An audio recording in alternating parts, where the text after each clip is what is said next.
This is Audible. Hold Me Close, Bridgewater County, Book 4, written by Vanessa Vale, narrated by Kylie Stewart. Chapter 1. Rachel. Even though I was born and raised in Montana, I never really understood the appeal of the rodeo circuit. The animals, wrangling them, tying little calves' ankles up as fast as possible. But as I watched this cowboy riding the massive bull, the muscles of his chest rippling beneath the fabric of his shirt, as his arms bulged beneath the strained material, I finally got it. He rocked back and forth, balancing and going with the jerky motions of the angry beast, arm flung up over his head. Oh, Lordy, I got it. I gasped when the bull kicked out its hind legs, not because I was scared for the cowboy, but because of the way his thighs contracted beneath those jeans to stay on its back. Jeans, I might add, that left little to the imagination. The whole thing was stupid, plain stupid. Stay on a bull for 8 seconds, but somehow every one of my hot buttons was pushed, watching the testosterone fest. Here's a napkin. My sister's voice cut into my open-mouthed gawking. I turned to face Emmy, who somehow still managed to look sleek and stylish, in a jean skirt and flowery top, even when 8 months pregnant. She held out one of the napkins she'd nabbed when she'd gone to get herself an ice cream cone. I frowned at it. What's that for? Emmy grinned. You've got a little drool there. My frown turned into a scowl. I was not drooling. I turned away and subtly swiped the corners of my mouth just in case. Whatever you say, sis. I didn't have to see her to know she was rolling her eyes in my direction. Even though she was younger, Emmy had the air of a know-it-all older sister. But then she was the one who was happily married with a baby on the way, while I was still deeply rooted in spinsterhood with no end in sight. Somehow, this seemed to give her an advantage that negated my 2-year seniority. Emmy had a Bridgewater marriage, which meant she was the lucky bride of 2 doting, protective men. Like all my siblings, she had a big heart and a good head on her shoulders, and I wished only the best for her, except for now. As she licked her ice cream, looking impossibly smug, I wondered for the millionth time how my bratty little sister managed to snag not 1 but 2 men, when I hadn't managed to land a second date in more months than I'd cared to admit. It was fine and all if it were just Emmy having a baby, but I was one of 6. All 5 of my siblings were married with kids, or in Emmy's case with a kid on the way. 2 of my brothers were in Bridgewater marriages as well, but the rest had followed in my parents' footsteps and gone the traditional route. 1 man, 1 woman, and everyone had found their perfect someone or perfect someones early. Emmy was only 24, and my brother Zach had married at 21. My parents always used to say, when you know, you know. Well, I'd yet to know. Honest to God, I didn't care what kind of relationship I found myself in, traditional, Bridgewater, or other. I just wanted to be in one. Not that I was desperate for a man. No, I didn't sit around the house pining for one. Besides, I didn't just want any man. I wanted the right man, or men. I dated, but so far there hadn't been any spark. Not anyone that I'd wanted to go out with past a second date. So I'd sort of given up. Not that I'd ever been on the prowl, but I wasn't going to bars with my girlfriends on Friday nights looking for hookups. Well, I'd never gone looking for a hookup, but I'd gone looking, and it hadn't worked. Because of this, I wasn't exactly boy crazy, but I definitely was baby crazy. I wasn't old by any means, but I thought that by 26 I'd be in the same boat as the rest of my family. If not married with kids, at least well on my way. Heck, Emmy was having a baby before me. Yeah, that hurt. Not that I'd ever tell her or let it show. It was my problem, not hers. It wasn't her fault she found 2 guys who loved her and wanted to make a life with her. A family. I'd had it all planned out. College, grad school, then start a family. Sure, I was young, but I wanted a big brood, and that meant starting early. But somehow, at some point, my life plan had gotten derailed. I stifled a sigh as I turned to watch the haughty cowboy pick up his hat from the dirt ring, lift it and wave it in the air. The crowd cheered and clapped as he walked out through the open rail. Even the back of him looked damn good in the chaps and snug jeans. They were well worn and molded his butt just right. Damn it. Emmy nudged me with her hip, caught me ogling again. You should go back there. Introduce yourself. I looked at her as if she suggested I climb on the back of the bull and go for a ride. Introduce myself? To the bull rider. I couldn't do that. Emmy glanced at me. We looked similar with our light brown hair and hazel eyes, but she was several inches shorter. Why not? I shrugged. Because I couldn't. I wasn't like Emmy. She had no problem going up to strange men and flirting. Well, she hadn't before she'd fallen for Rick and Kevin 2 years ago. They were alpha males through and through, and they were the only men she flirted with now. The bowling ball beneath her shirt proved that. But that wasn't me. I'd never been great at flirting, and super attractive men tended to make me nervous. No, I always turned into a stuttering idiot. The reason behind my single status wasn't such a mystery after all. You're intimidated, aren't you? Emmy continued. God, she was way too amused by my discomfort. Some things never change. By that guy? I pointed in the direction he'd gone. Absolutely. You saw him. He's insanely hot. Of course I'm intimidated. I didn't bother denying it. We both knew I was the reserved one in our family. That was the way I put it. Emmy and my other sisters just called me a prude. What they didn't know, what I'd never told them, was that my wariness around hot men, well, practically all men, wasn't just because they intimidated me. It went deeper than that. I knew that if they got close, they'd want to get close. I'd had exactly one attempt at sex, and it had been awful, scary. Back in college, there'd been a guy, a good guy, or so I thought. On our third date, he'd assumed we would be doing more than just kissing. He'd assumed wrong. I hadn't been ready to take it to the next level, but he wouldn't listen.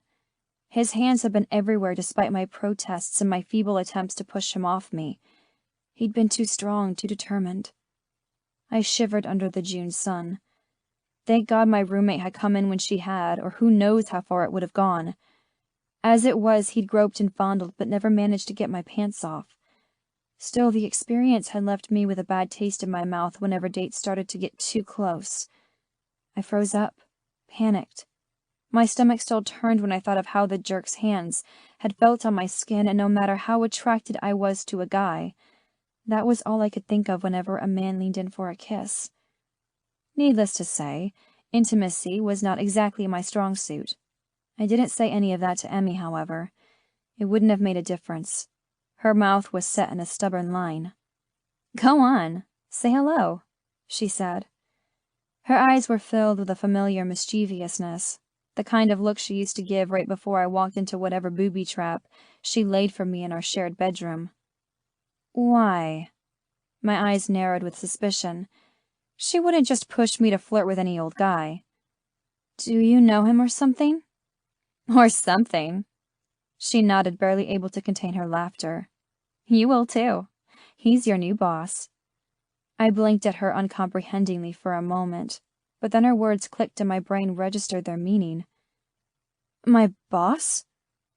That perfect specimen of a man was my new boss? Emmy had been working as the office manager for a local guest ranch, Hawk's Landing, since she graduated college. She'd be leaving in a matter of weeks to have the baby and didn't plan to return to work. Since I just moved home after finishing up my master's degree in Denver, Emmy had talked her employers into giving me the job sight unseen. It was a good job in my field, and I'd been grateful for the opportunity. But now, I stared after the large, manly man who'd walked off toward the stables, and I tried to still the butterflies in my belly. Well, now I was nervous for so many reasons. I couldn't work for a man like that. How was I supposed to interact with a haughty cowboy and still maintain any sort of professionalism? I'd be a stammering, bumbling fool around him. He's not a professional bull rider?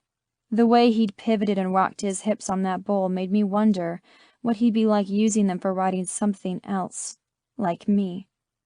Was the sun getting hotter? Nope. He does it just for fun. Fun. taunting every conscious female more likely. Emmy's voice was laced with laughter. If you think he's gorgeous, wait until you meet his business partner. I turned to see if she was serious. She was. Oh, shit. There are 2 of them? My mind reeled. 2 hot men would be my new employers. Oh, Lord help me. She nodded and wrapped her arm around me as she steered me in the direction of the stables. Go on, she urged. You need to meet the owners eventually. You might as well introduce yourself to Matt now. Get it over with. I looked over with apprehension. Why, is he a jerk or something? Her head dropped back as she let out a loud laugh like I'd just said something hilarious. A jerk? Nah, Matt is sweet as can be. I just meant it'd be better for you to meet him now, somewhere casual, before he becomes your boss. I don't know. I hedged, dragging my feet as she attempted to lead me. She came to a stop and I nearly toppled over. Dropping her arm from my waist, she placed her fists on her hips as she turned to face me with her know-it-all look that I hated. Mainly because when she wore it, she was typically right. Like now. Rachel Andrews, if you don't conquer your nerves about meeting this man, you're going to be useless as his office manager. I pressed my lips together, wishing she wasn't right. I needed to do this. I had to rip off the Band-Aid and get over my nerves. Nerves which were completely unfounded. She'd worked for Matt for years, and I hadn't once heard of him being an asshole. No doubt her husband's would pound him into the ground if he so much as hurt Emmy's feelings, let alone something worse. Fearless. That was me. Fine. I'd go meet my gorgeous, jaw-dropping boss. I gave her a short nod before I could change my mind, and headed toward the stables. Right. I could do this. I took a deep breath. I can do this. I can do this. I chanted that line over and over until I entered the crowded stable. The powerful smell of hay and horses tickled my nose. There were a number of dusty, sweaty cowboys, but just as many scantily clad buckle bunnies who swarmed around like gnats. Just like any other sport where there were powerful, attractive men, there were the women who were looking to bed them. I was way over-dressed in comparison. I had on boots and jeans and a pale pink snap shirt. I wasn't frumpy by any means, but I didn't let it hang out at a dusty rodeo. Not like these women. Most wore camisoles or slinky tees and short shorts. One buxom blonde to my right was very clearly wearing no bra. It wasn't cold at all, but it was below freezing out if her pointy nipples were anything to go by. I looked away, glancing around the milling people, trying to find my new boss. Since it was the county fair, there were more events going on than just the rodeo. I didn't see Matt, only met the curious gazes of other cowboys and the women who clung to them. I tugged at the edge of my shirt and tucked my chin as I headed further into the breach. I felt ridiculously out of place. I wasn't the only woman with a button-down shirt, but I was the only one who wasn't wearing it open halfway down my chest to show off a lacy bra. I definitely did not belong, but I'd come this far. There was no way I could turn back now. Emmy would never let me live it down. I was just meeting my new boss. That was it. He wasn't a smokin' hot cowboy. He was my boss. Boss, boss, boss. Chapter 2. Rachel. Finally, I caught sight of him. Matt. I corrected myself. He had a name and it wasn't Matt. Or Mr. Something or other, and it wasn't Mr. Hottie. He was talking to one of the other riders, and though there were buckle bunnies hovering nearby, he didn't seem to notice them.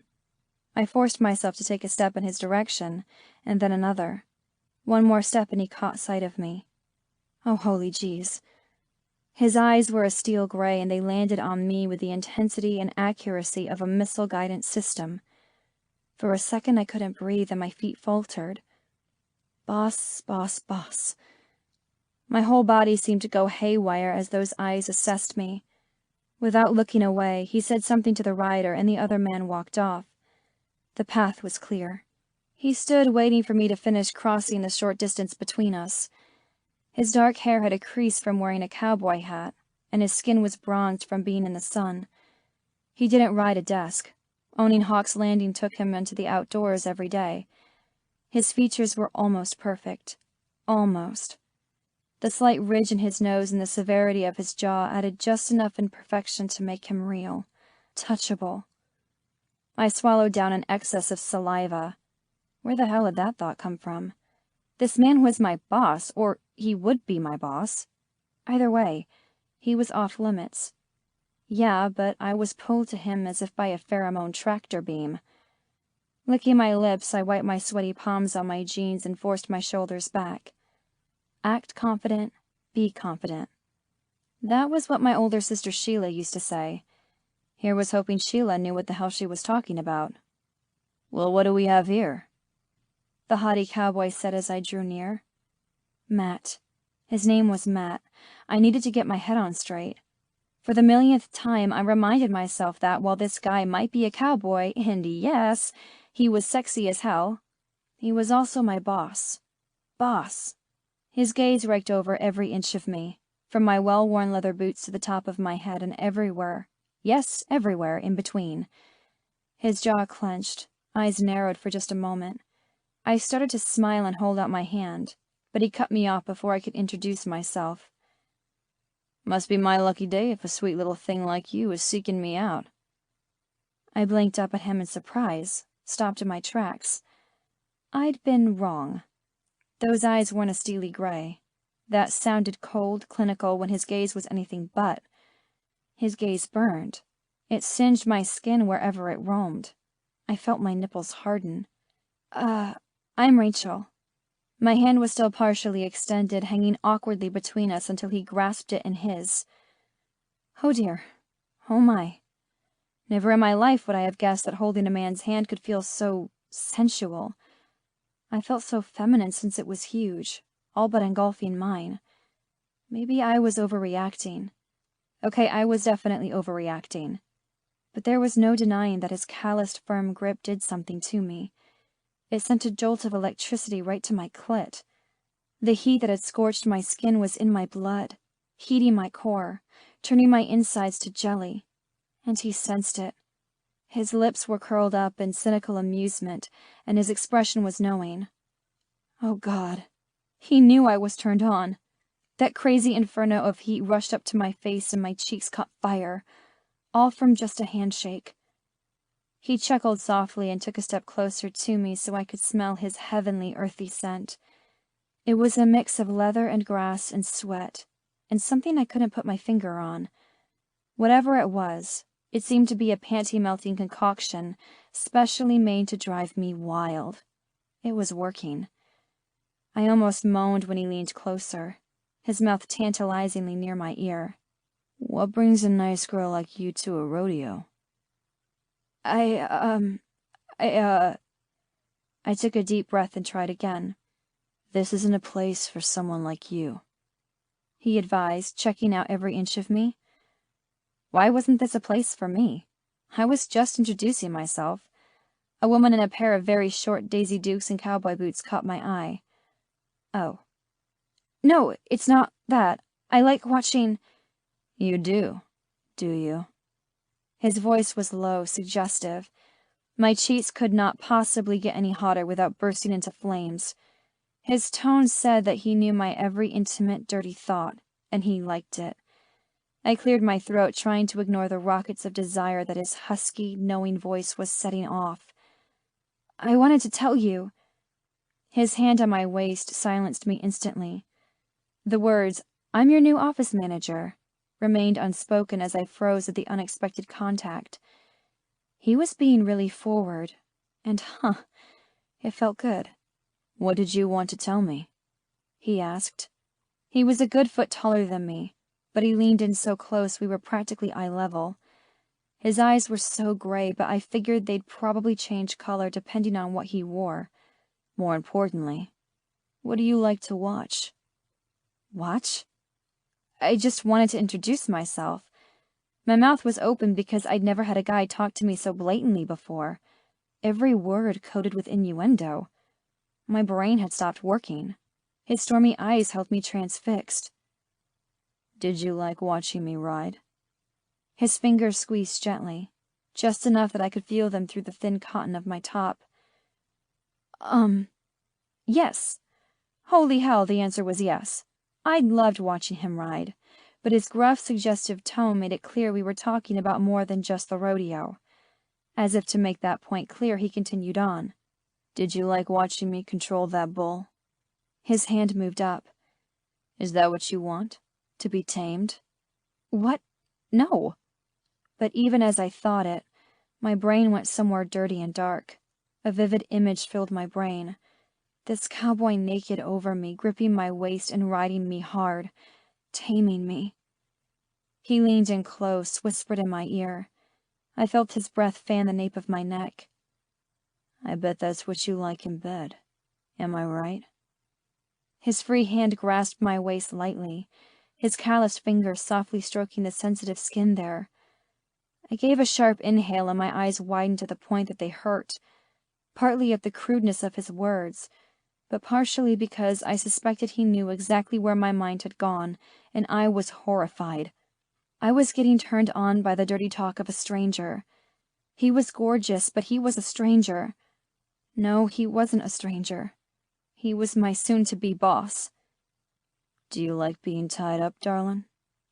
He gave me a small smile that was filled with promise. I bet you're a sweet submissive. He leaned in even closer so no one could hear us, creating the illusion that we were alone together even though there were people milling about. A voice over the loudspeaker announced another rider. A muffled cheer went up. What do you say, sweetheart? Do you want me to take you over my lap for a spanking? My brain conjured that image so clearly I let out a little squeak of alarm.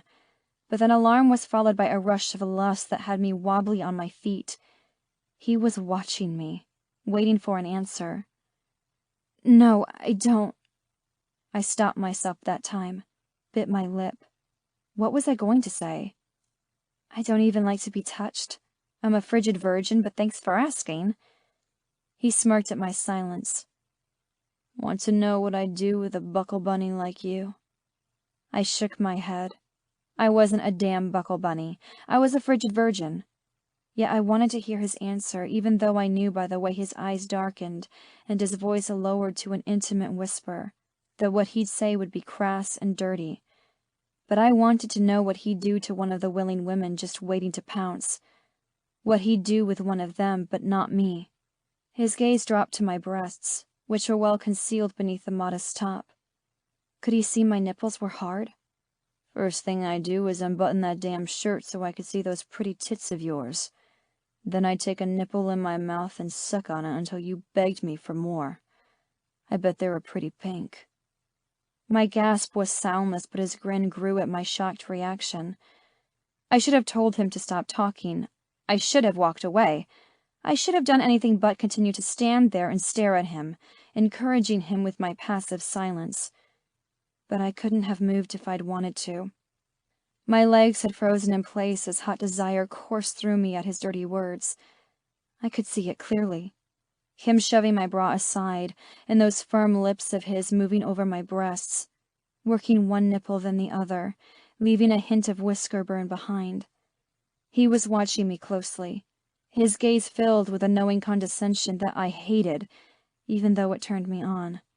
He leaned in again, and I found myself holding my breath, waiting to hear what he'd say next. You're wet for me, aren't you, darling? His voice was a low drawl, and it made me shiver. Do you want to know what I'd do next? No. Yes. Oh, my God. I wanted his hand to move from my waist. I wanted him to tug me into him so my breasts pressed against his chest. Maybe then it would ease the ache. I wanted him to touch me. I needed to be touched, or I'd go crazy. Once you were so turned on, you were begging me for it. I'd take you back there behind that last stall. He angled his head down the long center aisle. His hand tightened on my waist again, and I bit my lip to hold back a moan. I'd press you up against the wall, pull down those jeans of yours, and prove I was right, that you're dripping for me, ready to go for a wild ride of your own on my hard cock. I promise I'll last more than 8 seconds. I let out a little sound that was somewhere between a whimper and a cry. Oh, hell, my panties were wet. The image made me ache so badly I had to squeeze my thighs together. but that only made it worse. Is that what you want? He backed away a bit and dropped his hand. The loss of that touch made me want to reach out to him, but I held myself in check. The cozy, dangerous, naughty atmosphere between us had shifted into something else. There was more mockery than passion in his tone. His knowing smile held more amusement than smoldering desire. Do you really want to be fucked against a horse stall when a bunch of dirty cowboys and their ladies could walk by? The sudden coldness in his voice was like a bucket of ice water in my face. I blinked furiously as my body came back from the brink and my mind struggled to catch up with what had just happened, what he'd said. I took a wobbly step back, crossed my arms over my chest. Yeah, that's what I thought. He shook his head, looking down at me like I was a disobedient child. Let that be a lesson to you, darling. He gestured around at the cowboys and buckle bunnies. This isn't your scene. I knew exactly what he meant by that, and he was right. This wasn't my scene, and he didn't want me. Hadn't I been thinking the same thing when I walked in? Hadn't I been trying to tell Emmy that? But that didn't stop my chest from aching like he just reached out and struck me. You're out of your league. He continued, not unkindly, but his words stung. Of course. Humiliation had me feeling like he'd just jerked the carpet out from under my feet. I should have known. He wasn't really hitting on me. He was mocking me, making a statement, as if I needed him to point out that I wasn't the type of woman men like him went for. I wasn't sexy. I didn't flaunt my assets. Not that I really had any. I had decent curves. Emmy had always been envious of my C-cups, but nothing like these women who should be on the cover of Playboy. I had no delusions that I was a sexy bombshell. I never had been, and I never would be. I was out of my league. Even if I could manage to get this man to desire me, one kiss and he'd realize that I wasn't for him. I could never satisfy him, not the way a woman should. He was out of my league. I refused to acknowledge my disappointment. It was ridiculous to be upset. I didn't want the kind of dirty, emotionless sex he described. I wanted a relationship. Sure, I wanted sex, but sex that meant more than a quick fuck without exchanging names. My wet panties begged to differ, but I shoved that thought to the side. His gaze softened a bit. Reaching out, he gently chucked the underside of my chin like I truly was a child. You're clearly too good for this place, darling. I hope you see that now. His condescending compassion was somehow worse than his mockery. Anger swept through me, temporarily knocking aside the humiliation and disappointment. I was an adult, damn it, a grown woman who could go wherever she pleased, without being taught a lesson. No matter what he thought, I hadn't been coming on to him. I wasn't going to throw myself at my new boss. I wasn't an idiot, but it seemed he thought me one. And I didn't need some cocky, arrogant stranger to tell me that I wasn't sexy enough for him and his friends. Furious indignation had me standing taller and forced me to meet his gaze. His brows shot up, no doubt shocked to see that this supposed wannabe buckle bunny had a backbone. Yes, I see that now, I said slowly, clearly, talking to him like he was the child and not me. But I approached you because I wanted to introduce myself, not throw myself at you. It probably wouldn't be the best first impression of your new employee, now would it? His forehead furrowed in a frown. What are you talking about? I sniffed hotly as I tilted my chin up to face him. I don't like watching people fuck. I'm not interested in seeing if you can go longer than 8 seconds outside of the ring. I liked watching you in the rodeo, you jerk. I'm Rachel Andrews, Emmy's older sister, and your new office manager. I didn't wait for his response. It was only a matter of time before my anger faded, and I couldn't bear for him to see me cry when the full weight of it all hit me. The fact that I'd been solidly rejected. Worse, that I'd have to face this man who'd humiliated me every day for the foreseeable future. If he tried to call out, I didn't hear him. I was already outside the stable, back in reality. Chapter 3. Matt. The barking dog was packed, just like it was every Friday night. It was the best bar in Bridgewater, and locals crowded around the booths in the back and the pool tables behind me in the bar area. Country music pumped from an old-fashioned jukebox in the corner. But despite the crowd, there was only one person who caught my interest. Ethan fucking called me on it. "Man, you've gotta stop staring. If she catches you, we'll be worse off than we already are." I turned to glare at him. Yeah, he was my friend and business partner, but that didn't prevent me from giving him the finger. I took a swig of my beer. The she in question had been a sensitive topic ever since that rodeo. That goddamn disaster of a rodeo a month ago. Yeah, I'd won the event, but I'd ruined every chance we had with the one.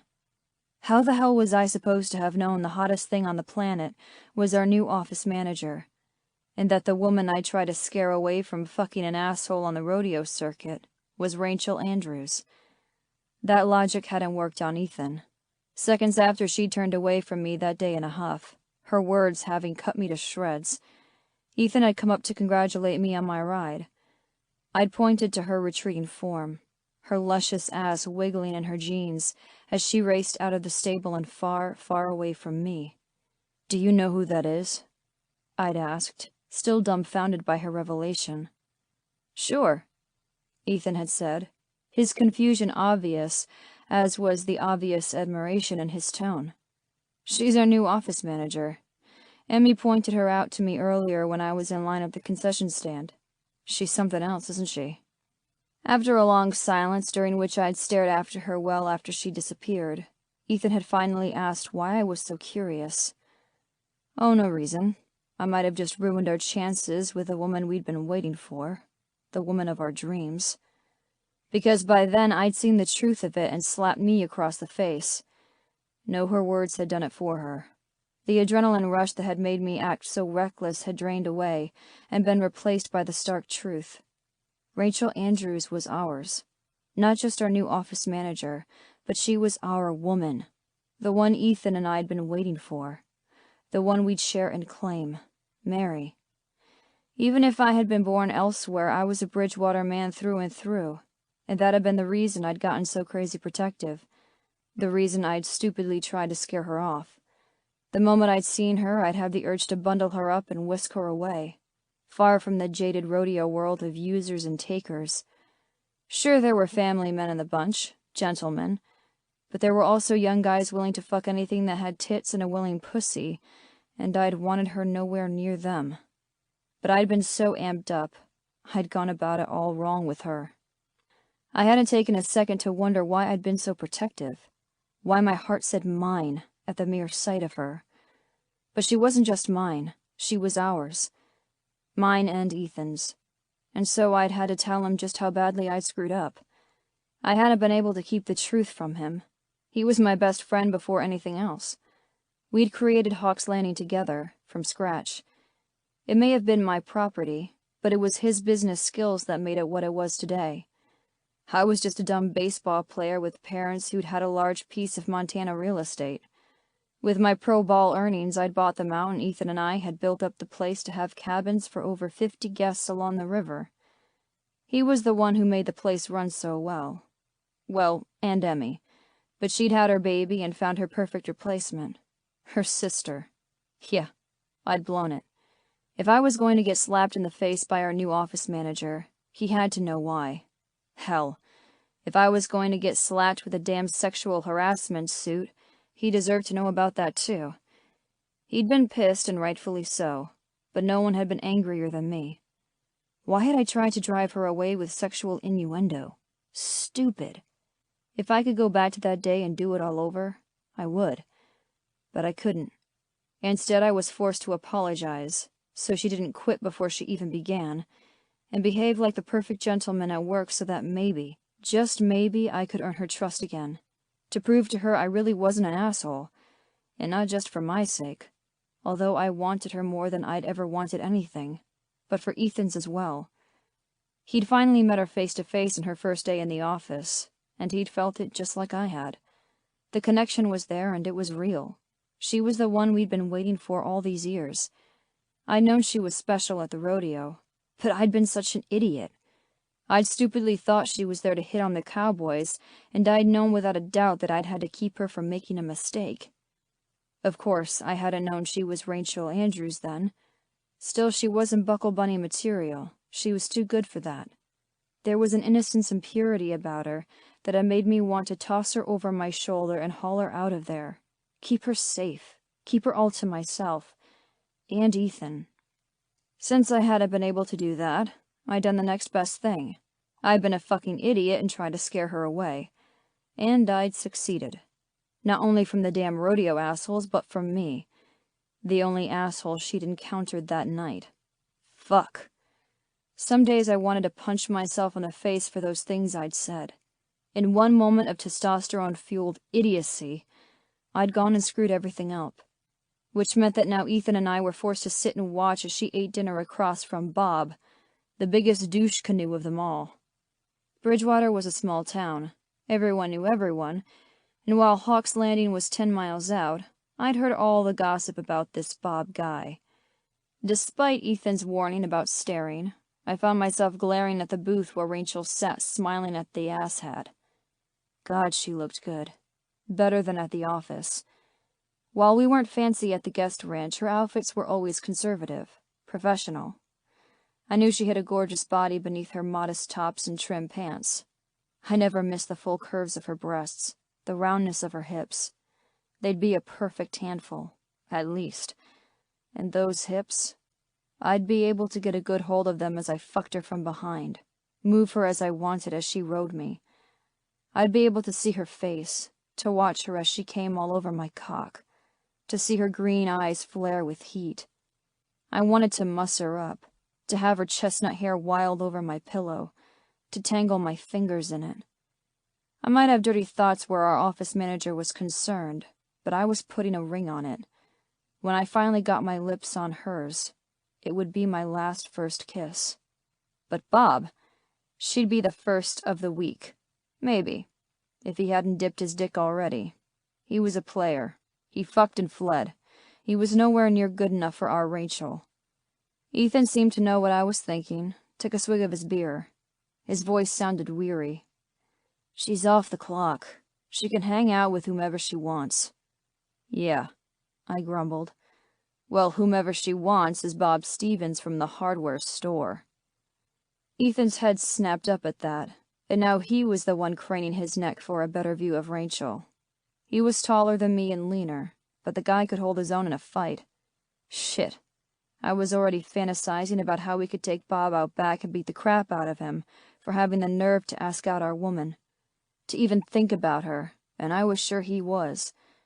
He wouldn't have taken her to dinner if he didn't expect to get her in bed after. But Rachel wasn't our woman. Not yet, at least. And all thanks to me and my big stupid mouth.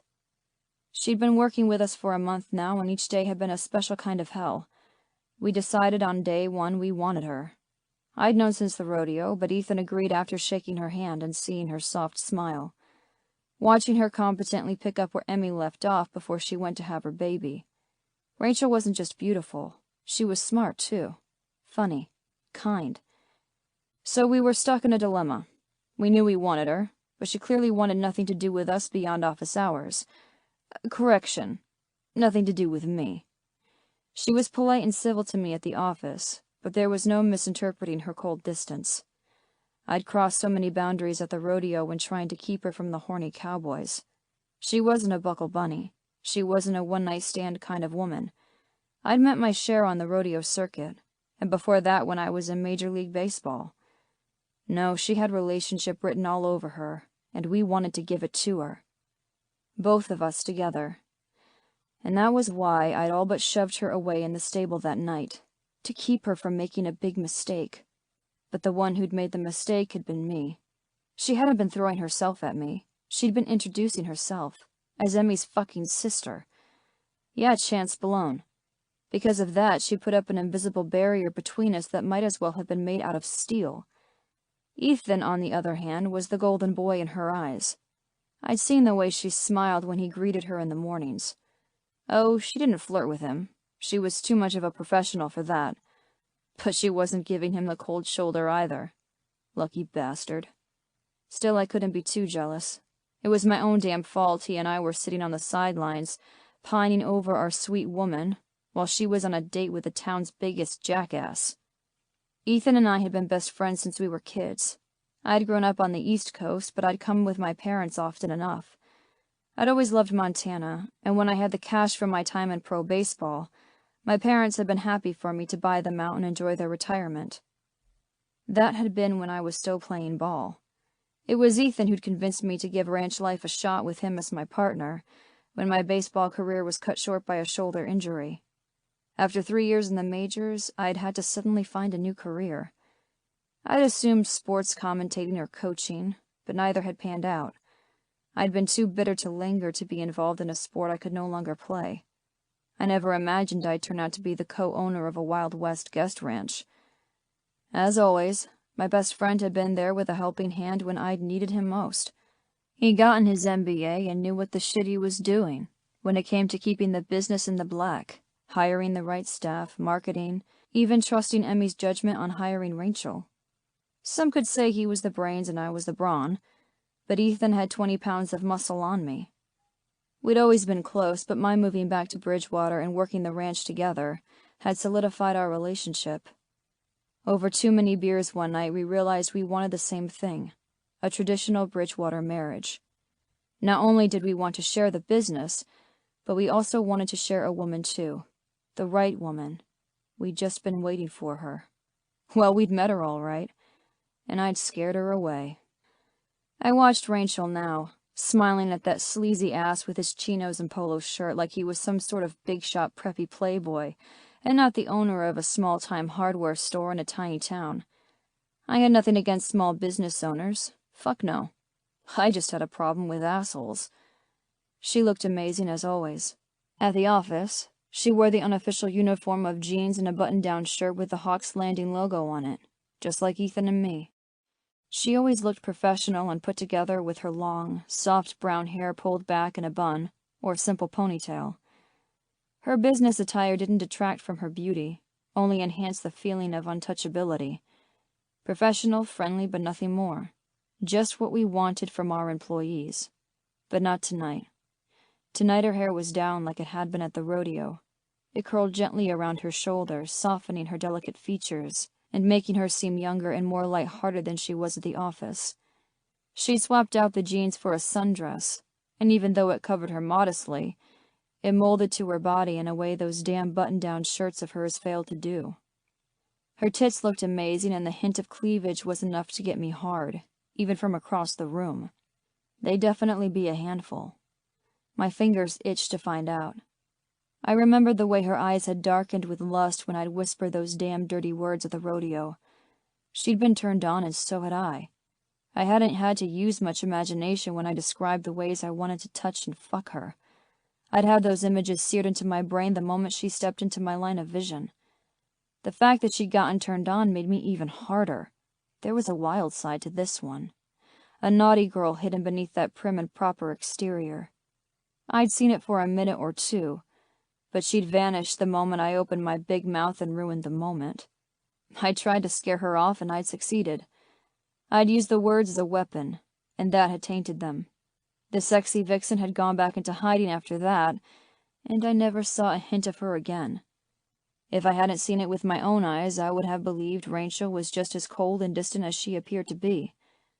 But here tonight, with her hair down and her body on display, it was like getting a glimpse of the real Rachel, the one who she tried too hard to hide. I liked this new look. Hell, I loved it. But I hated the fact that it was Bob sitting across from her, soaking in the sight of her warm smile and generous curves. That she dressed that way for him. It should have been Ethan and me. I heard Ethan sigh beside me. She's beautiful when she smiles. If he'd have been talking about anyone other than Rachel, I would have laughed and teased him mercilessly for pining over some chick. But this wasn't some chick, and I was just as gone as he was. We were both a couple of love-struck, mooning idiots. Bridgewater men knew their woman right off. That was true for the two of us. That might not have been such a bad thing if we weren't stuck on the sidelines watching some other man woo our girl. Ethan was right. She did have a beautiful smile. It lit up her face, making her green eyes sparkle. She all but glowed. I leaned forward, not even trying to pretend I wasn't staring. She was smiling all right, but it wasn't genuine. Her lips were curved up, but it didn't go beyond that. She may not have been interested in me in any way, but I watched her, saw everything about her. When she was tired, frustrated, sad, happy. Even when she had a fucking headache, I could tell. So when she plastered on her, "You're an annoying guest, but I have to make you happy" face, I smacked Ethan's shoulder. Look again. Chapter 4. Matt. He frowned and gave me an annoyed stare. We shouldn't be staring. The last thing we need is to creep her out by stalking her on her night off. He was probably right, but I ignored him. My gut was telling me that something wasn't right, and it wasn't just the fact that our woman was on a date with another man. As I watched, I could see the tension building in her. It's not stalking if we're watching out for her. I nodded my head in her direction. Look closely. Does it seem like she's having a good time to you? Ethan turned once again, shifting slightly for a better view, but a waitress passed with a tray of drinks. I watched as his expression went from curious to intent to furious. What the hell is going on over there? She looks ready to bolt out of her seat. I nodded. That had been my take, too. Her shoulders had grown tense, her spine rigid. The smile that had seemed genuine was now a pale imitation. What had Bob said or done to make our girl go all uptight and panicky? If we weren't here to watch out for her, she wasn't alone. She had a room full of patrons to turn to if she needed help. All she had to do was raise her voice and make a commotion. But she wasn't doing that, and I didn't like knowing she wasn't happy.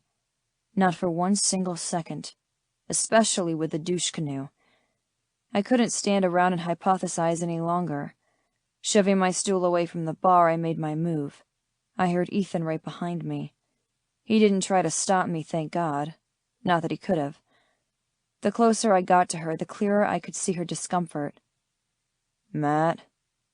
Ethan said my name like a warning. He was worried I was going to lose my temper, and he had a right to think it. Ever since the injury to my shoulder, ever since my baseball career was flushed down the toilet, I'd had a bit of an anger issue. It had been my dream to pitch for the big leagues, and I'd had it, but it had been yanked from me years before I was ready. I'd had the dream but had to walk away because of a fucking shoulder. At 27, I'd had to look for a new career, to decide what I wanted to be when I grew up. I never imagined it being the owner of a guest ranch in the middle of nowhere in Montana, and so it had taken a while to get over the disappointment, the anger at my own body for sabotaging my dream. Hell, I'd been mad at the world. Whatever it was, I'd been battling waves of irrational anger, trying my best to work through it any way I knew how. Riding at the rodeo, for example. Doing something wild and reckless. Putting in long hours working on the ranch.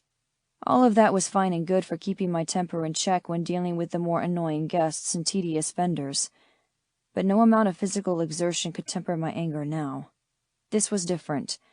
My anger wasn't directed inward. Adrenaline flooded through me as every instinct told me to protect our woman. I felt Ethan's hand on my arm as we drew close. He tugged to get me to slow down. Remember, we want to scare him, not her. I paused long enough to take a deep breath. He was right. I'd fucked things up enough with my ill-advised asshole act at the rodeo. I'd be damned if I'd make things worse tonight. I gritted my teeth and clenched my hands, fighting for control. God damn it.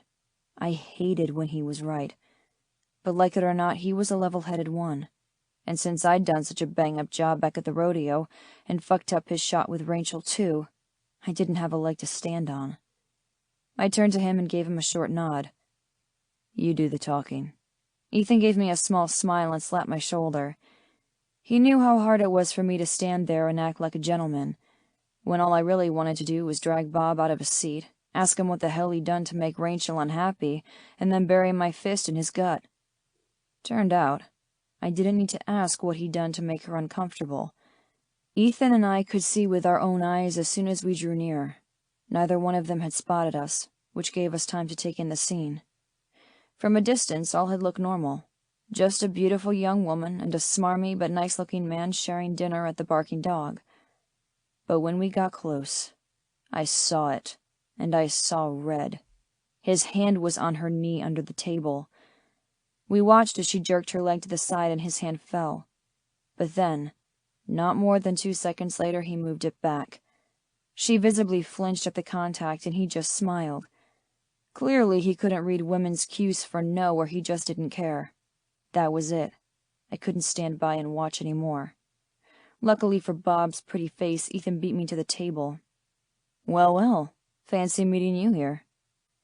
He turned on the laid-back cowboy charm he was known for, and I was glad to see Rachel's visible relief when she spotted Ethan.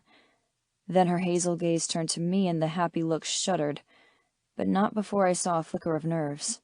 Shit. I hated that she was nervous around me. I wasn't like Bob. I wouldn't lay a finger on her if she didn't want it. Yeah, I'd said stuff that wasn't all that appropriate, but I hadn't meant it. I'd been trying so hard to put her at ease this last month in the office. I always kept the door open when she and I were in the same room. Never moved in too close, even though I ached to be near her. I'd maintained the perfect, courteous, gentlemanly demeanor, but it was clear that despite my best efforts, she was still nervous around me. I just hadn't had an opportunity to prove I wasn't that guy. But Bob? He was totally that guy. The fucker. I would have given up the ranch and all my savings for a chance to go back to that day at the rodeo and do it all over again. Listen to the voice of reason that had said, "This woman is no buckle bunny." I'd give her a chance to explain who she was and what she was doing there, before leaping to stupid conclusions. To keep her away from the other horny assholes by protecting her, not running her off. God, I hated to think about how she must see me. Like I was some sort of man-whore or something. That wasn't the case. Sure, I'd had my fair share of women. That I really did want to do the dirty things I'd said to her. But not until she knew we wanted to marry her. I wanted her more than just a night. I hadn't even glanced at a woman since that horrible first encounter. None other had a chance in hell with me now that I'd met Rachel. My dick didn't get hard for anyone but her. Just her scent in the air made me hard. And thinking of her? Fuck. I spent too much time in the shower rubbing one out these days. It seemed I was perpetually hard when she was around, or not around. But how was I supposed to get her to see that if she kept me at arm's length? She was forever. I knew it in my bones. While I wasn't a Bridgewater man born and raised, I was just like one because I knew when I'd found the one. I glared at Bob over Ethan's shoulder. She might not know it yet, but she was ours. Ethan drew closer, placing a reassuring hand on her shoulder. Rachel, good to see you enjoying yourself. Even though Ethan's voice was calm and even, the gesture was a sure sign of possessiveness, and his eyes said ours, loud and clear as he stared down at Bob. Nicely done, Ethan. He'd managed to calm Rachel while scaring the crap out of Bob. The asshole looked ready to shit himself as his gaze turned from Ethan to me. I stood a few feet away, not wanting to spook Rachel, but I made no attempt to hide my hatred for this handsy piece of shit. Rachel might not know his rep, but we did. And he knew we did. It wasn't going to happen. We'd shut that shit down. Ethan turned to Rachel, and I could see the warmth in his eyes. Sure enough, Rachel blushed. She'd seen it too. You enjoying your night, Rach? He asked. She made a noncommittal sound and started inching toward Ethan, sliding out of the booth. He took her hand, helped her up as she did. Yes, thanks. Fuck. She looked good in the sundress. It was white and fell to flirt just above her knees. She seemed innocent and sweet, the color only highlighting her tan skin, her smooth shoulders. But I think it's time I head home. She barely glanced at Bob as she mumbled a thanks for dinner. That would have made me happy, except she avoided meeting my eye too, as she made a beeline out of there as if the hounds of hell were chasing her. Or perhaps maybe she thought I was chasing her. Bob made a move to stand and follow, but froze when I turned to glare at him, a low growl escaping from my throat. Date's over, I told him, putting my hand on his chest and pushing him back into his seat. And don't call for a second. This asshole didn't realize how lucky he'd been. I was a breath away from losing my shit. The only thing standing between this fucker and a beating was Rachel. I couldn't just let her run away. Not if she was upset, and definitely not out in the parking lot across the street by herself. Yes, she could take care of herself, but we'd see her to safety. The parking lot was dark when Ethan and I followed her out. She was hurrying toward her small sedan, a car we need to replace for her once winter hit. There was no way I'd let her drive to the ranch every day in the snow and ice without four-wheel drive. How we'd convince her to let us buy her a car was a problem for another day. Right now all that mattered was she was unharmed, that she was safely in her car, engine running, doors locked before we left. "Rachel, wait up," Ethan called. She came to a stop next to the car, her hair falling over her shoulders. She stared down at her keys with her back to us. Either she'd forgotten how to unlock her car or she was stalling. We stopped a few feet away, but the distance was killing me as I knew it was Ethan. I wanted nothing more than to go to her, wrap her in my arms and not let go until she was safely tucked into my bed, our bed. After that, well, I couldn't let my imagination go there, or I'd scare her away if she glanced down at my cock. That was the last thing I needed. My cock was already straining against my jeans at the sight of her in that dress. If I started picturing all the ways we'd love to fuck her, I might come right then and there. So I cleared my mind of all thoughts and took some slow, deep breaths to keep cool. Rachel shocked the hell out of me when she spun around to face us. Her normally sweet expression had been replaced by a ferocious scowl. "What was that?" she demanded. I was the one with a temper, and I had come to think of Rachel as Miss Calm, Cool, and Collected. This reversal of roles had me blinking at her like an idiot. I saw Ethan jerk back in surprise, but he recovered quickly, holding his hands up in surrender. "Easy, sweetheart. We didn't mean to step on your toes back there."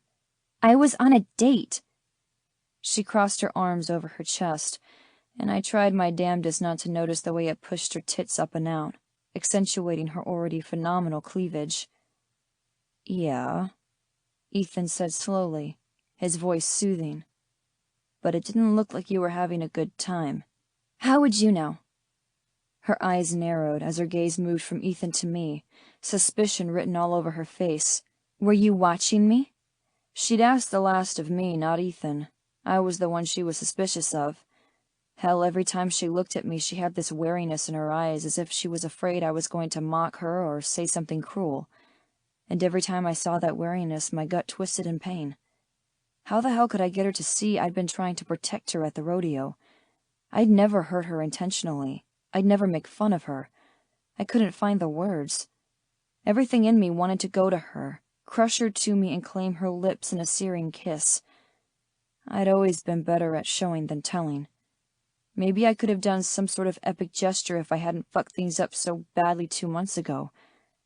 Instead, I shoved my hands in my pockets and answered honestly. "Ethan and I just came here for a beer. We didn't know you'd be here, but we spotted you from across the bar." Ethan hurried to take over, probably afraid I'd lose my temper once I started talking about that dipshit Bob.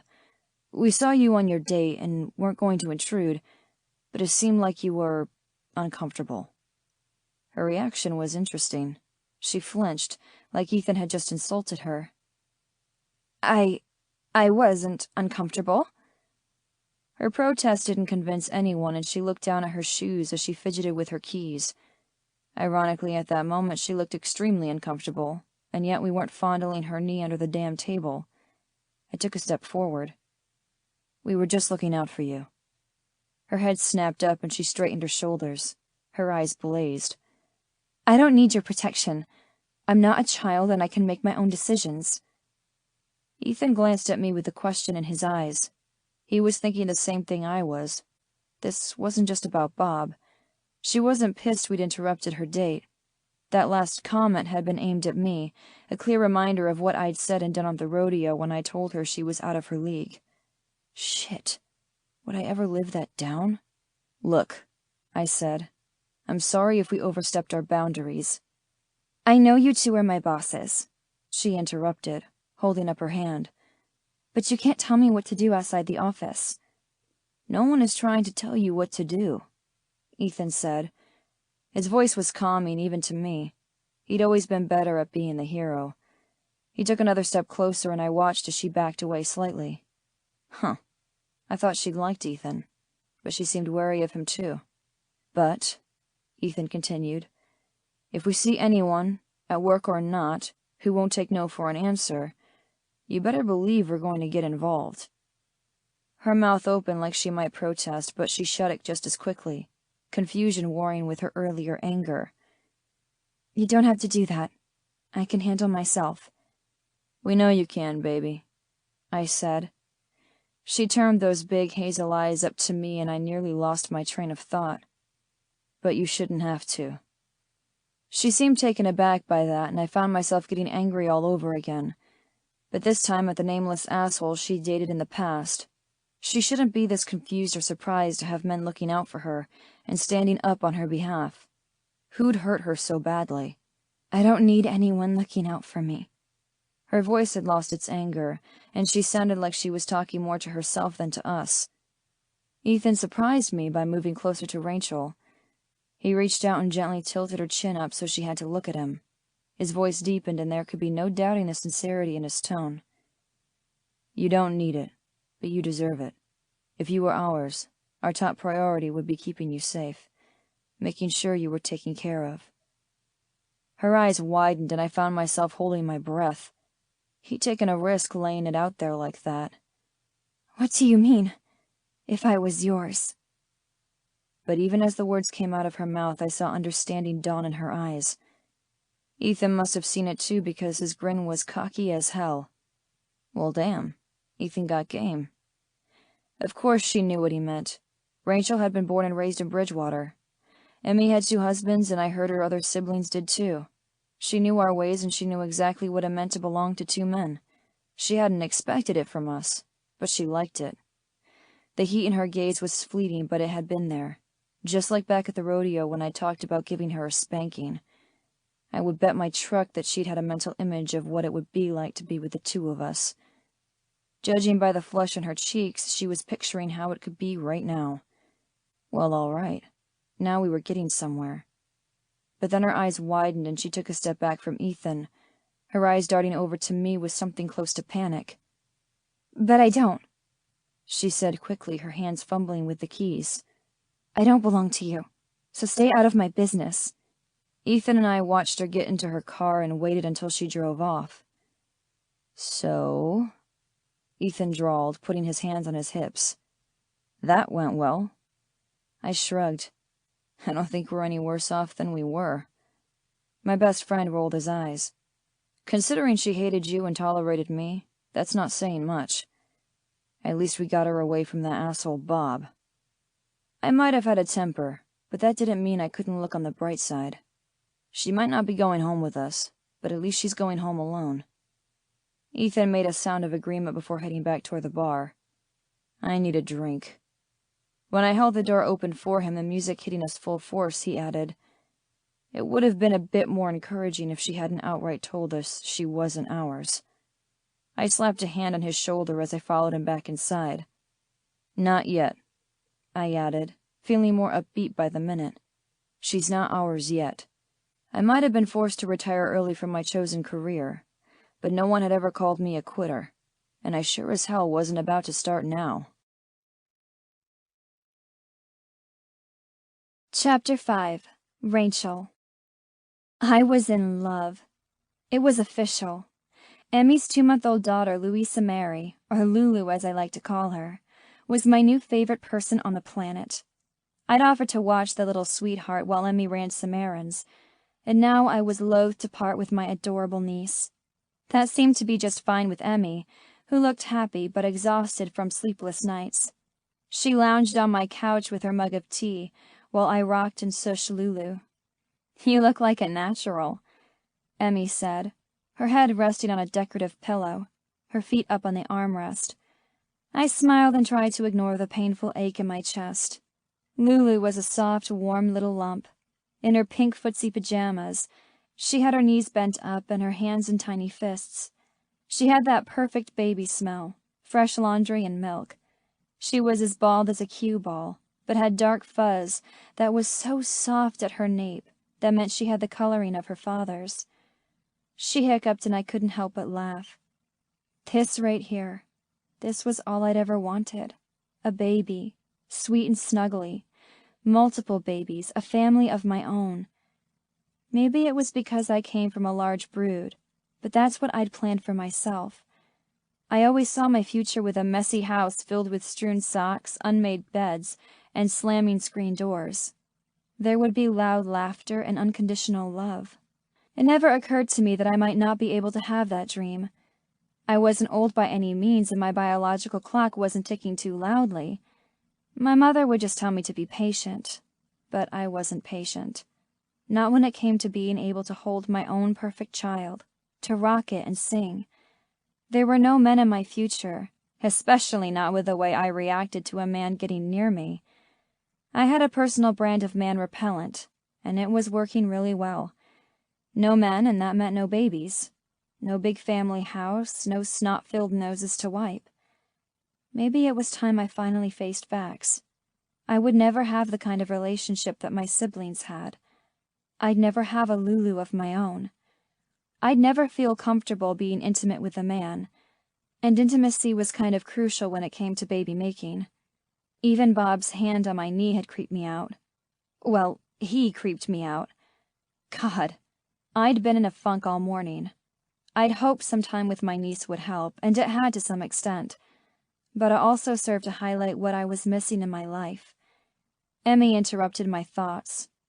So, how'd it go with Bob last night? Ugh, Bob. Since Bob was friends with one of Emmy's husbands and she'd been the one to set us up, I felt bad telling her the truth, so I just shrugged. It was okay. I don't think there was really a spark there. That was my polite way of saying that Bob was a bore. He'd been nice enough, though not exactly witty or charismatic. I'd had to paste a fake smile on my face for an hour as he droned on about his day-to-day chores at his store. And then it had gotten worse. So much worse. Apparently my fake smile had been a little too effective, because after one drink Bob started making moves.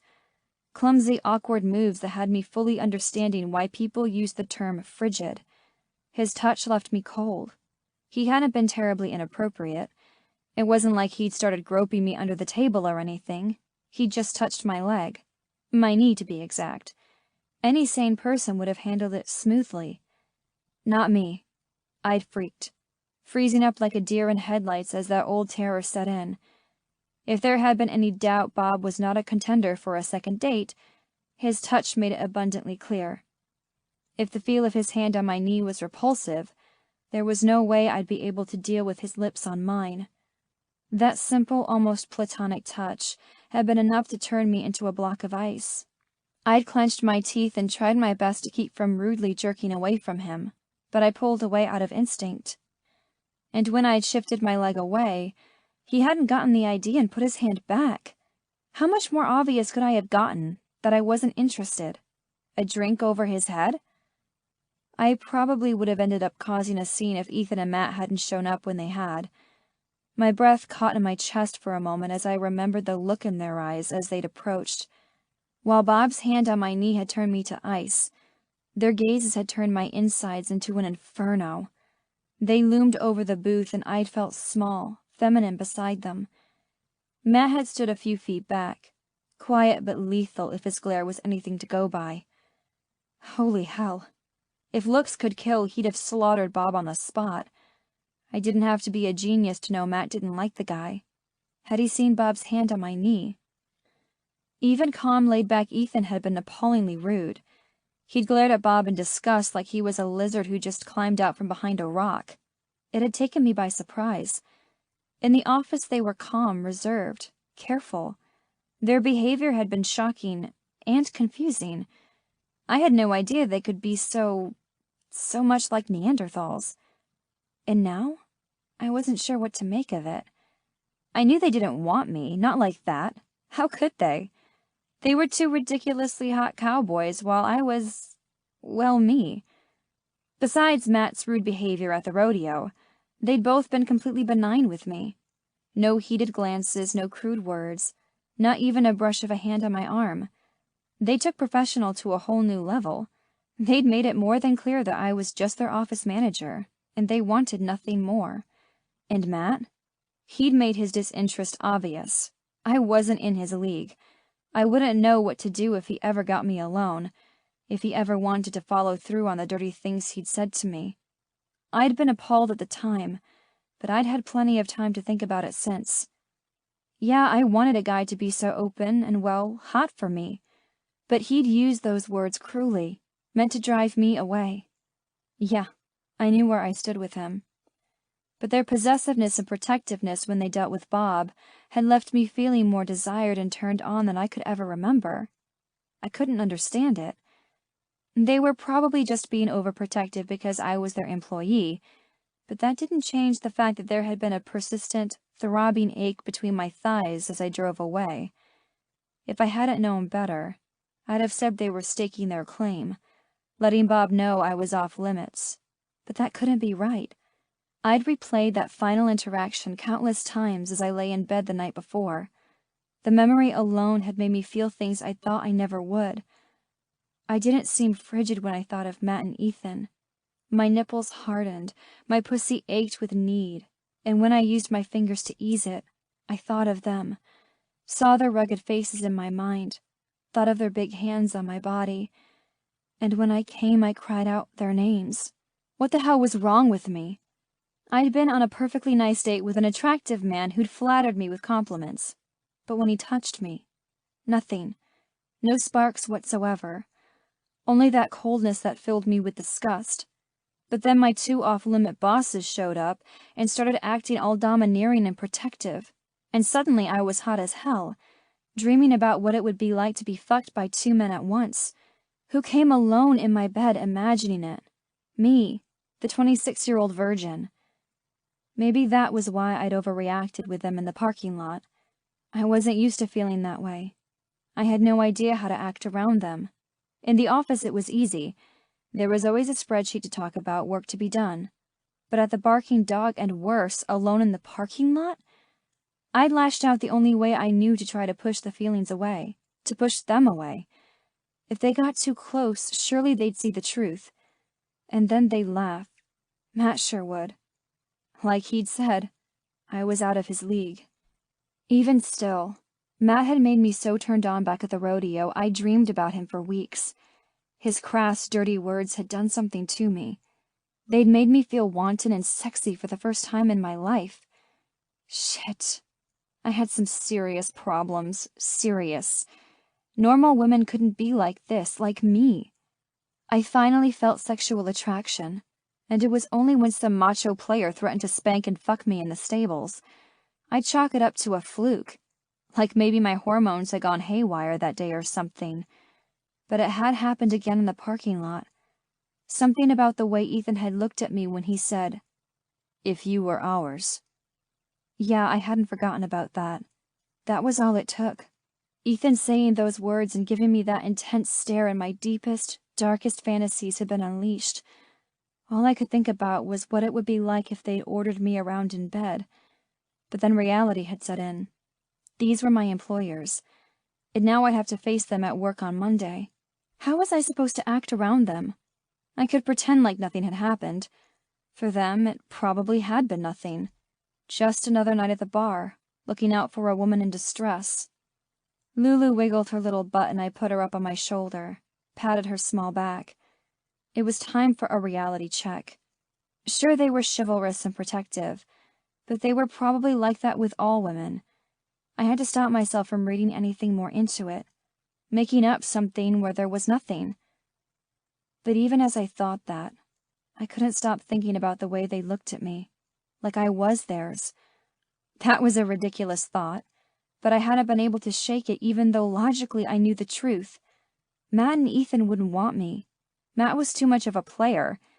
Even if I hadn't seen the way all the buckle bunnies ogled him at the rodeo, anyone with eyes could tell he was a sexual person. The kind of guy who took home a different woman every night and pleasured the hell out of her. Ethan, on the other hand, he seemed like the monogamous type. But monogamous or not, he still wasn't for me. He was too handsome and smart and charming. I'd bet money that half the women in town had a crush on him, and the other half had made their way into his bed at one time or another. He could have any woman he wanted. There was no way he'd want the frigid virgin. Even as I thought myself in circles again and again, disappointment stung. I knew they weren't the right men for me, but that didn't change the fact they'd gotten under my skin. I'd been trying desperately to ignore the attraction when I was in the office, but I couldn't pretend I hadn't felt the chemistry last night. I'd never lashed out like I had with them. I was going mental, seriously mental. Hormones, bipolar disorder, insanity? That's too bad it didn't work out with Bob, Emmy said, adjusting the pillow behind her head. Have you met anyone that does make you feel a spark? Yes, 2 people to be precise. 2 men who were entirely off limits for so many reasons. There was no way I could tell Emmy about my stupid infatuation with my bosses, her former bosses. She'd either laugh at me outright for lusting after the forbidden fruit of an office romance, or insist I act on it. Neither option was appealing. Not really, I lied, stroking my hand over Lulu's head. But you want to meet someone, right? I shrugged and kept my gaze on little Lulu. Her eyes were still blue, but I had a feeling they'd turn a dark brown before too long. I don't know. Sometimes I think maybe a husband isn't in the cards for me. Emmy made a sympathetic sound that came way too close to pity. You're only 26. Far from an old maid, she countered. I forced a smile. Rachel Andrews, Bridgewater spinster and owner of 30 cats. It's not a big deal if I turn into the cat lady. I don't need a man in my life to be happy. Just then Lulu looked at me and made the most adorable gurgling noise I'd ever heard. I let out a sappy sigh. Can I keep Lulu? You can make another with your men. Emmy laughed and rolled her eyes. You can make one of your own, she countered. There's the small problem of needing a man to make one. If I had a little Lulu, then I really wouldn't mind my single status. I'd give up dating for good. Emmy turned to me with a teasing grin. It's definitely more fun making one of the old-fashioned way. But haven't you heard? You don't need a man to get knocked up these days. There's a sperm bank in Helena that'll give you what you need without the hassle of dating. She was teasing, outright laughing at her own joke. But I didn't laugh. Sperm bank. My brain kicked into gear. All thoughts of Matt and Ethan were pushed to the side as my mind raced with possibilities. Baby possibilities. A flicker of hope made me sit up straight. I didn't need the man, I needed the sperm. I stared at Lulu as I thought it through some more. It would be a lot of responsibility, a huge step to take on my own. But the idea had merit, and the thought of my being able to move forward with my life and my dreams, to not be held back by my stupid fears and hang-ups, it was tempting. It was more than tempting. It was fascinating. My little sister might be onto something. Chapter 6. Ethan. I was in a foul mood when I walked into the office. Not only did a thunderstorm wash out the trail to one of our usual picnic spots, but the sous chef quit for a job in Miami. I was tired in a way no amount of coffee would solve, and when I saw Rachel's empty desk instead of the woman of my dreams behind it, I became even more annoyed. It had been far too long since that damn night in the parking lot, and despite Matt's optimism, she showed no signs of thawing towards us. Oh, she was all bright and cheerful for the other staff members, but when we were alone in the administrative area, she was like a glacier, thawing toward us at such a slow pace, the change wasn't even visible. She'd been pissed at us for a solid month. 30 days of fantasies instead of getting my hands on her and living out every single one of them. I looked forward to seeing her every day at the office, gleaning all I could from her scent, her voice. And when I took in her vacant spot, remembered she'd gone to a doctor's appointment, I wanted to kick the trash can through the window. When she'd asked for the day off, I wanted to ask if she was all right. She hadn't looked sick, and I certainly would have noticed if she'd changed even her hairstyle. I tried not to hover ever since. A boyfriend could ask personal health questions, but not a boss. And I wasn't her fucking boyfriend, damn it, since she'd made that distinction perfectly clear. If I asked, it would be an invasion of privacy. I'd been following the plan Matt and I came up with, giving her space and hoping she would warm up to us, to show her we were nice guys, normal. Hell, I laid it out there that night in the lot when we'd crashed her date. Instead of warming up to us, she put up even more of a wall. Now it wasn't just Matt she was giving the polite but distant act to. It was me, too. Maybe it was time to admit this plan wasn't working. That was what I mulled over as I glowered at Rachel's empty desk. There was no way in hell either of us would ever give up on making her ours. With every day I spent in her company, I only became more convinced she was the one for us. I thought I'd made it clear that night we wanted her as our woman. Was it possible she hadn't understood? Or maybe she just wasn't interested. No, I'd seen interest there. At least before we'd fucked it all up. But this was destiny. She was our fate. Maybe it was time to push a little. To take her to dinner. Maybe even a trail ride. Something to get time alone with her out of the office. She needed to see us as men, not her damn bosses. I might not have grown up in a Bridgewater family. My dad took off when I was a baby.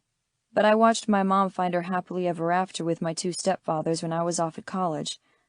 Besides that, I'd grown up watching my friends with Bridgewater families have the kind of secure, loving family I'd always wanted. I wanted that with Rachel. To share her love with Matt, to become a family of our own. So what was the holdup? Rachel. No, this wasn't Rachel's problem. It was ours. It was the Bridgewater men's responsibility to show their woman what it could be like. We hadn't done that. Yet. This keeping our distance plan was not working, and I was running out of patience. There had to be a way to prove to Rachel how serious we were, how good it could be. No, not could. Would. When the phone at her desk rang, I walked over to pick it up. As I gave the caller the rundown on the services we offered, I caught myself idly staring at the things on her desk. There were a few pictures of her sister's baby, which wasn't a surprise. Emmy had brought the little girl by to meet everyone, and watching Rachel with her had been more than I could bear. Rachel's whole demeanor had changed as she lit up with joy. Her eyes had been filled with warmth as she'd cuddled the baby close, and all I could think about was how much I'd love to see her holding our baby. Soon, I promised myself. Matt and I would come up with a way to get through to her one way or the other, and if she wanted a baby, we'd start a family with her. The idea of filling her with our seed, watching as she swelled with our child? I stifled a groan as I said goodbye to the prospective guest. My eye caught a note she'd scribbled for herself on the pad next to the phone. There were 2 numbers there, one for a place called Cryobank and one for Seattle Sperm. What the hell? Seattle Sperm. There couldn't be any confusion on what that business was. My blood rushed in my ears so loudly I didn't hear Matt come in until he was standing next to me. "You all right, Ethan? You look like you're having a stroke." I snapped out of the shocked trance and turned to face him, holding up the notepad like it was evidence in court. I waved it back and forth and he grabbed the pad from my hands. "She's gone off to have a baby." "A baby? Are you crazy? Rachel's not even pregnant." I spun around, pointed at her neat handwriting. "Read it." Matt was understandably confused until he finally looked. His stunned gaze met mine. "No. Hell no." He dropped the notepad back on her desk. "There's no way in hell we're letting her have some stranger's baby. She's obviously going to raise it on her own since there's no men in her life. Yeah, we'd been vigilant about watching Rachel. Unless she snuck dates into her house, she had no guy in her life, besides us. I knew I was overreacting, but I couldn't help it. Fear had taken over. Rachel was ours. Her babies would be ours. Now, I had no objection to raising another man's child, but there was no way I wanted Rachel to raise a child alone. I'd been the product of a fatherless home, and I'd hated to think of Rachel's child not having a daddy. Not when there were 2 men standing in this room who wanted nothing more than to claim her and do it with her every step of the way. She's at the damn doctor's office now. No, not doctor's office. Sperm bank.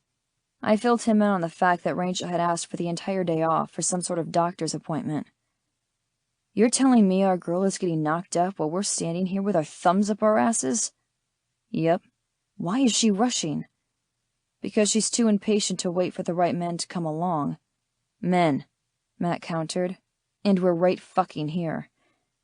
At least we know there isn't someone else." Matt narrowed his eyes, probably thinking about a dick like Bob getting his hands on her.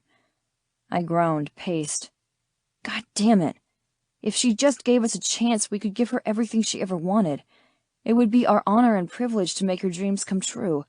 If that meant a house full of babies, then it's our fucking job to give them to her. Not a damn test tube. As I was working myself into a state, Matt leaned down, powered up her computer, and started doing some research.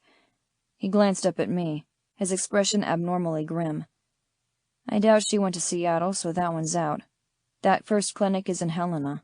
I'm sure that's where she'll be. I grabbed the keys for my truck from the end of the table in the hallway. Let's go. I tried to calm down on the drive to Helena, but it seemed the closer we got, the more my frustration grew, and the faster my foot pressed on the gas pedal. She'd never even given us a chance. We'd waited too long. I was angry at myself for not acting sooner and pissed at Matt for making such a mess of things with our woman during their first meeting. Considering my heightened emotions, I probably should have stopped for a moment and thought about what I was going to say and do, but I was driven by an urgency to stop Rachel before she made a mistake. Matt seemed just as impatient as me as he raced to the front door of the clinic beside me. We'd barely spoken on the drive, each of us lost in our own thoughts. Yeah, we may have looked like lunatics going in, but I didn't care. It was time to stake our claim because she was making a serious, life-changing decision without knowing how we felt. We could end up losing her for good. Now was the time for action, for better or for worse. That was what I was thinking as we stormed into the clinic, and it was what gave me the nerve to walk right past the reception desk and the startled doctors and nurses in the hallway. We stopped halfway down. On both sides of us there were multiple closed doors. "Where the hell is she?" I whispered. I had no idea how we were going to find our girl. "I guess we could just start opening doors," Matt countered. "That seems a little extreme, even for us right now, and sure to get us kicked out before we could find her." Yeah, I had no intention of walking in on some guy jerking off into a cup. "Excuse me, gentlemen?" We spun around at the voice, ready to do battle, but found ourselves facing a smiling gray-haired woman in scrubs. "The donor's waiting room is that way." Donor waiting room? She pointed in the opposite direction of where we'd been headed. Matt tipped his cowboy hat and gave her a smile that had been known to make panties drop all around the state.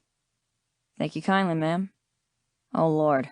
His aw shucks cowboy drawl was over the top. But if he intended to make the nurse sweet on him, it did the job. I assumed he was planning to sweet-talk the old lady into telling us which room was Rachel's, but his tactics proved unnecessary. I saw her walk from the bathroom back to one of the closed doors and step inside without glancing in our direction. Matt must have seen her too, because he turned on the charm and told the older lady, "We'll be right behind you." The moment she turned the corner, we were down the hall, our long strides eating up the distance in 2 seconds flat, and bursting into Rachel's room. She was seated in one of the uncomfortable plastic chairs, a tabloid magazine in her lap. Her head snapped up as we barged in, and her eyes widened with shock. Or maybe it was horror. "Ethan! Matt! What are you doing here?" Yep, it was horror. Her pretty fair skin turned red as she looked from me to him and back with those overly wide green eyes. "What are you doing here?" Matt asked. I didn't think she could turn any redder, but I was wrong. Her lips thinned and she wasn't going to respond, even though the answer was obvious. "We're here to stop you," I said. If I'd taken a moment to think before I'd spoken, I might have come up with something better. Something that didn't have her staring at me like I'd just lost my mind. "What he means is we wanted to talk to you," Matt said. I noticed he'd taken off his hat and was twisting it in his hands in a rare show of uncertainty. He looked around the sterile, cold room, and I could see he was just as terrified as I was. We were losing her. Our woman, the one we'd been waiting all our lives for a vial of damn sperm. "You want to talk here?" she said, her voice a little more than a squeak. "Now?" I didn't know where to start. We needed time. She needed time to get to know us and to realize we were the men for her. "Don't you think you're rushing into this?" She looked like I'd slapped her. For a second she just stared at me with her mouth partially open. Then she let me have it, stepping up to me and jabbing her finger in my chest. What on earth gives you the right to come in here and share your opinion on this? She seemed to struggle with how to say it. I heard her, every word, but I was growing hard at the fiery anger, the way she was giving me hell, and the fact that she was actually touching me. Yeah, she was poking me with her damn finger, but my cock didn't seem to care. And what exactly is this? I countered. If she couldn't say it, she wasn't ready to commit to this path. What are you doing here? Her eyes widened even further this time to let me know that I clearly had a screw loose. What do you think I'm doing here? I'm going to get pregnant. With some stranger's baby. Matt finished, his voice laced with anger. Or maybe it was hurt. I couldn't bring myself to look away from Rachel to see his expression. Yes, she said, her face turning crimson again. She crossed her arms over her chest, her breasts only lifting beneath her summer dress. Not that it's any of your business. It sure as hell is our business, Matt said, his voice rising dangerously. Chapter 7. Ethan. This time it was my turn to step in before Matt said or did something we'd both regret. Again. Rachel, we're not here to judge you. It's just... That is exactly what you're doing, Rachel said, glancing at Matt then me. You've invaded my privacy, completely overstepped your bounds as my employers, and now you're here, at my sperm bank, to tell me that I'm making a mistake? Matt made a noise that sounded like a growl, but she held up a hand. What right do you have to be here? Before we could answer, she continued, narrowing her eyes. The answer is none. I am your employee, nothing more. But why like this? Even I could hear the desperation in Matt's voice. You're young, beautiful, smart. There's no rush, is there? She whirled on him, her ponytail whipping around. This time he got the chest poke. I'm ready to start a family, she said. It's all I've ever wanted, so why not start now? Matt ran a hand through his hair in frustration. Now's fine, but not with a damn turkey baster. Why not wait to meet a man and... If I wait for a man, it'll never happen. Rachel's cheeks were still pink, and her voice was filled with an emotion I couldn't place. But it made me want to hold her close. Something wasn't right here. This wasn't about her being ready, that she wanted a baby as soon as possible. I didn't want her to feel like we were ganging up on her, even though that was exactly what we were doing. Why not? I asked, my voice much calmer than it had been. She noticed, and so did Matt, if the raising of his eyebrows was any indication. She threw her hands up in exasperation. Trust me, it just won't happen. Not any time in this century. Why not? Matt asked again. He moderated his growl to match my softer tone. I don't want to say. I glanced to Matt, who frowned. He reached his arm out, but didn't dare touch her. We're standing in a sperm bank, sweetheart. There's no secrets from us now. I think you can tell us all of it, don't you? She shifted from one foot to the other, and dropped her gaze down to her feet. Because I'm not appealing like that, she murmured, her voice just above a whisper. Not to men. I don't do that. Her jumbled explanation had Matt and I exchanging a look of utter confusion. You think you're not appealing to men? I asked. The thought was baffling, but she looked sincere when she tilted her chin up with defiance. I'm not very good in bed. I don't like being intimate. She shrugged as if it was no big deal, but the emotion in her eyes gave her away. The heated anger was replaced with a mixture of strange self-loathing and embarrassment. If I'm waiting on that, I'll be waiting a long time. I'm not willing to put off my dreams just because I can't, you know. She waved her hand in the air. Get laid? Matt finished. I glanced over to see him staring at her in complete shock, and I knew my face must have looked the same. I was trying to understand what she was saying. She wasn't good in bed. She wasn't appealing to men.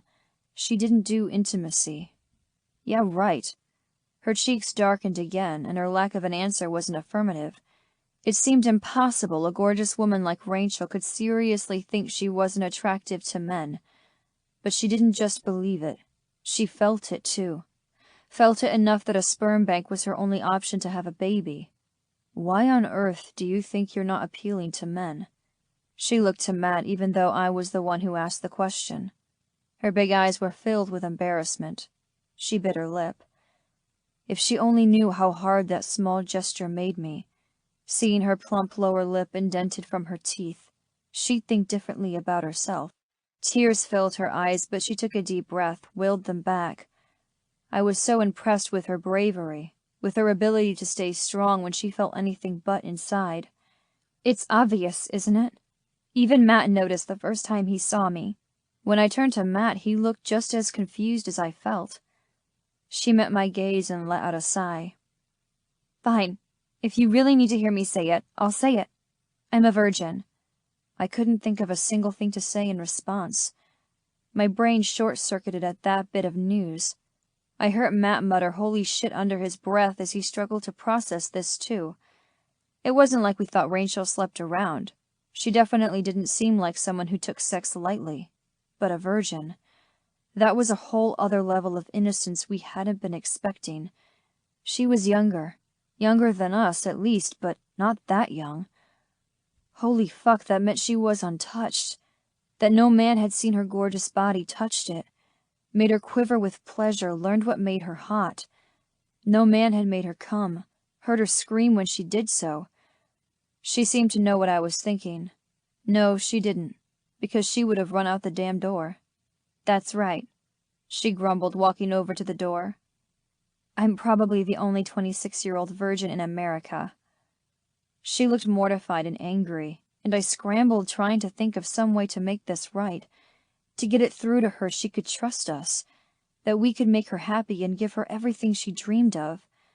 Matt beat her to the door and stood in front of it, blocking her way. He should have done this months ago, to corner her and get the truth out of her. She hadn't been ready. Now? She'd made a big decision about her life and was following through with it, or had been before we barged in, and now perhaps she'd be ready to see everything, including us. You're keeping me here? If looks could kill, we'd both be dead. You sure as hell aren't getting pregnant by an anonymous stranger, Matt countered. Rachel was ours. There was no way in fuck anyone else was going to take her virginity. That pussy belonged to us. Yeah, we might be selfish bastards, but the tables could be turned. If she'd just stand still and listen to us, she'd know we belonged completely and solely to her. You should leave. None of this is your business, and I shouldn't have said anything. God, now my bosses know my darkest secrets. We're men, sweetheart. Right now, here, we're not your bosses. Yeah, well, regardless, you're in no position to tell me what to do. If I want to have a baby, then I have every right to. She was right, of course, about everything. We were probably breaking 10 different types of employee privacy laws just by being in the room. But we'd come this far. There was no fucking way we weren't leaving without telling her how we felt. She told us about being a virgin. We sure as shit could bare our souls, too. I took a deep breath and let it out slowly. Yeah, you've said that, again and again, and you're right. But it's our turn to talk. She was quiet for a moment. Her brows drew together in confusion, which was easier to handle than her righteous indignation. Okay, she said slowly. I'm listening. I looked to Matt and he gave me a nod. We want you, Rachel. The words sat there for a moment, a physical presence in the room, hanging between the three of us, waiting for someone to say more. You want me? She repeated. Her voice held a question. We want you, Matt repeated, taking a step closer to her. We want you in every sense of the word. We want your body, soul, and heart. We want you to be our woman, I said, for the long term. She was staring blankly, like maybe she didn't hear us. I looked to Matt. Forever, he added, as if there might be any doubt. Her silence was torture. When she shook her head, it felt like a knife slicing into my gut. I... She cleared her throat. I don't understand. Relief came so quickly it nearly knocked me sideways. She wasn't saying no, yet I hadn't thought our words were very confusing. I reached for her hands and was grateful when she didn't try to pull away. It was the first time I'd ever touched her, and it seemed poignant that it happened in this moment, when I said these words. We've known from the very beginning, Rachel.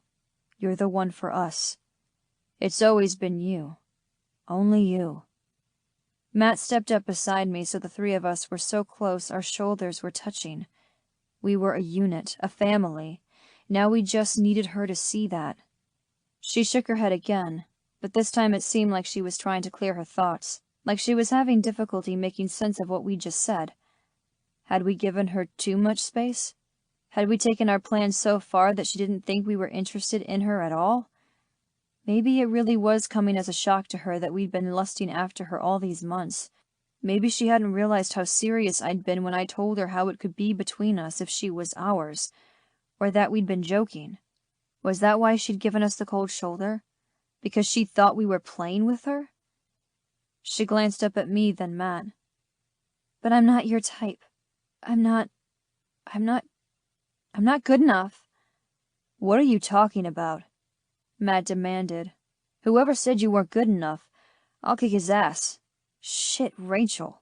What kind of men have you been dating that you'd even think that? Her eyes were wide as she stared up at him. You said that.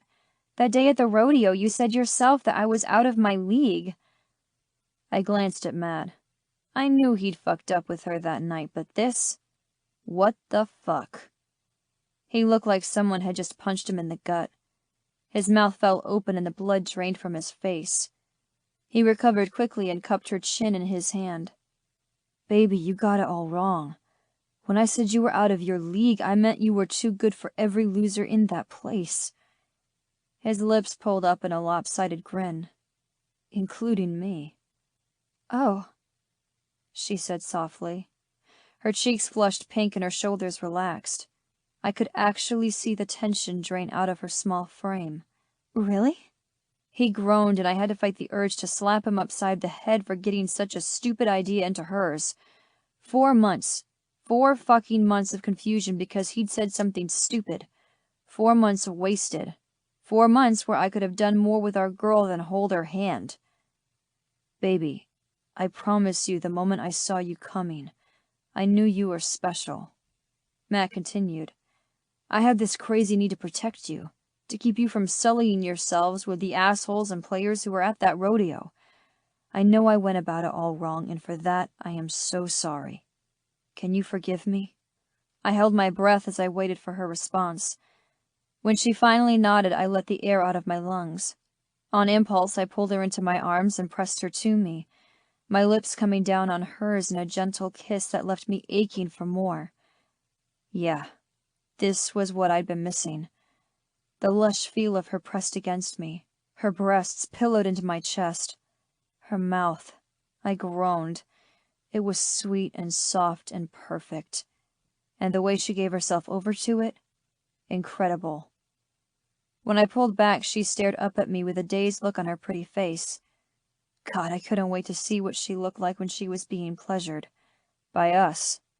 I wanted to make her moan and beg and... Shit. We had to get the hell out before I became an unwitting sperm donor right then and there. And I wasn't taking her damn virginity in this place. I stroked her hair back from her face, trying to rein in the hope that was threatening to burst out of control. I know I should phrase this as a question, to let you decide, but no. You're ours. We'll date, court, woo, hell even fuck. But we're not letting you go now. When she bit her damn lip again, hesitating, I hurried to continue. Let us show you how good it could be.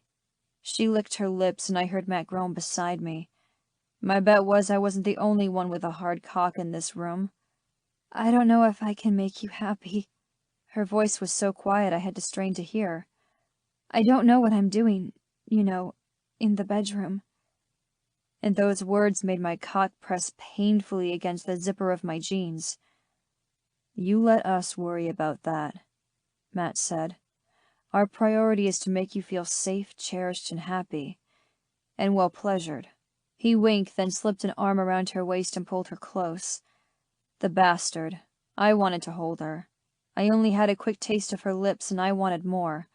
She was like a damn drug. Making sure you're satisfied in bed is all part of the package, he added.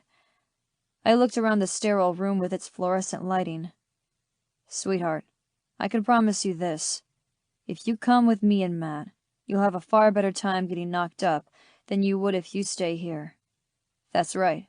If you want a baby, you'll get one from us, the old-fashioned way. Matt added, his gaze heated as if he were thinking about filling her with his cum and making a baby. She giggled at that, and I felt a surge of heat rush through me at the sound. Fuck. I wanted to hear her laugh every day of my life. But for now I needed to feel her, taste her. If I didn't get her in bed soon, I might lose my mind. I'm clean, baby, Matt said. I was impressed he remembered something so important. Been tested, even have the paperwork. Me too. You don't have to worry about anything with us, I added. She was a virgin, so the chances of her having some kind of STD were slim. But surely she'd been tested by the sperm bank. I had no interest in having this conversation later. I wanted her mind free of any worry. I wanted her mind free of everything. She gave a nod, then grew serious. I could practically see her mind racing, trying to think ahead and plan for every outcome. Our woman was nothing if not practical. But what if I do get pregnant? She asked. I couldn't ask you two to be fathers. It's too soon. We barely know. I put my fingers over her soft lips to keep her from finishing. Fuck, they were soft.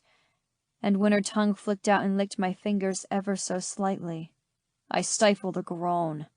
Haven't you heard a word we've been saying? Matt asked. We're in this for the long haul, as in forever. Ethan and I have always wanted a big family. We've just been waiting for the right woman. By his shit-eating grin, it was clear he assumed this was a done deal. Her major objections had been overcome, and now it was time to celebrate. Not just celebrate, but make a baby. If you want a baby, then we'll give one to you. But we're doing this, like we said, the old-fashioned way. Our cocks deep in that virgin pussy, filling you with our seed. Sound good to you? I watched as she flushed at Matt's words. He was the dirty talker.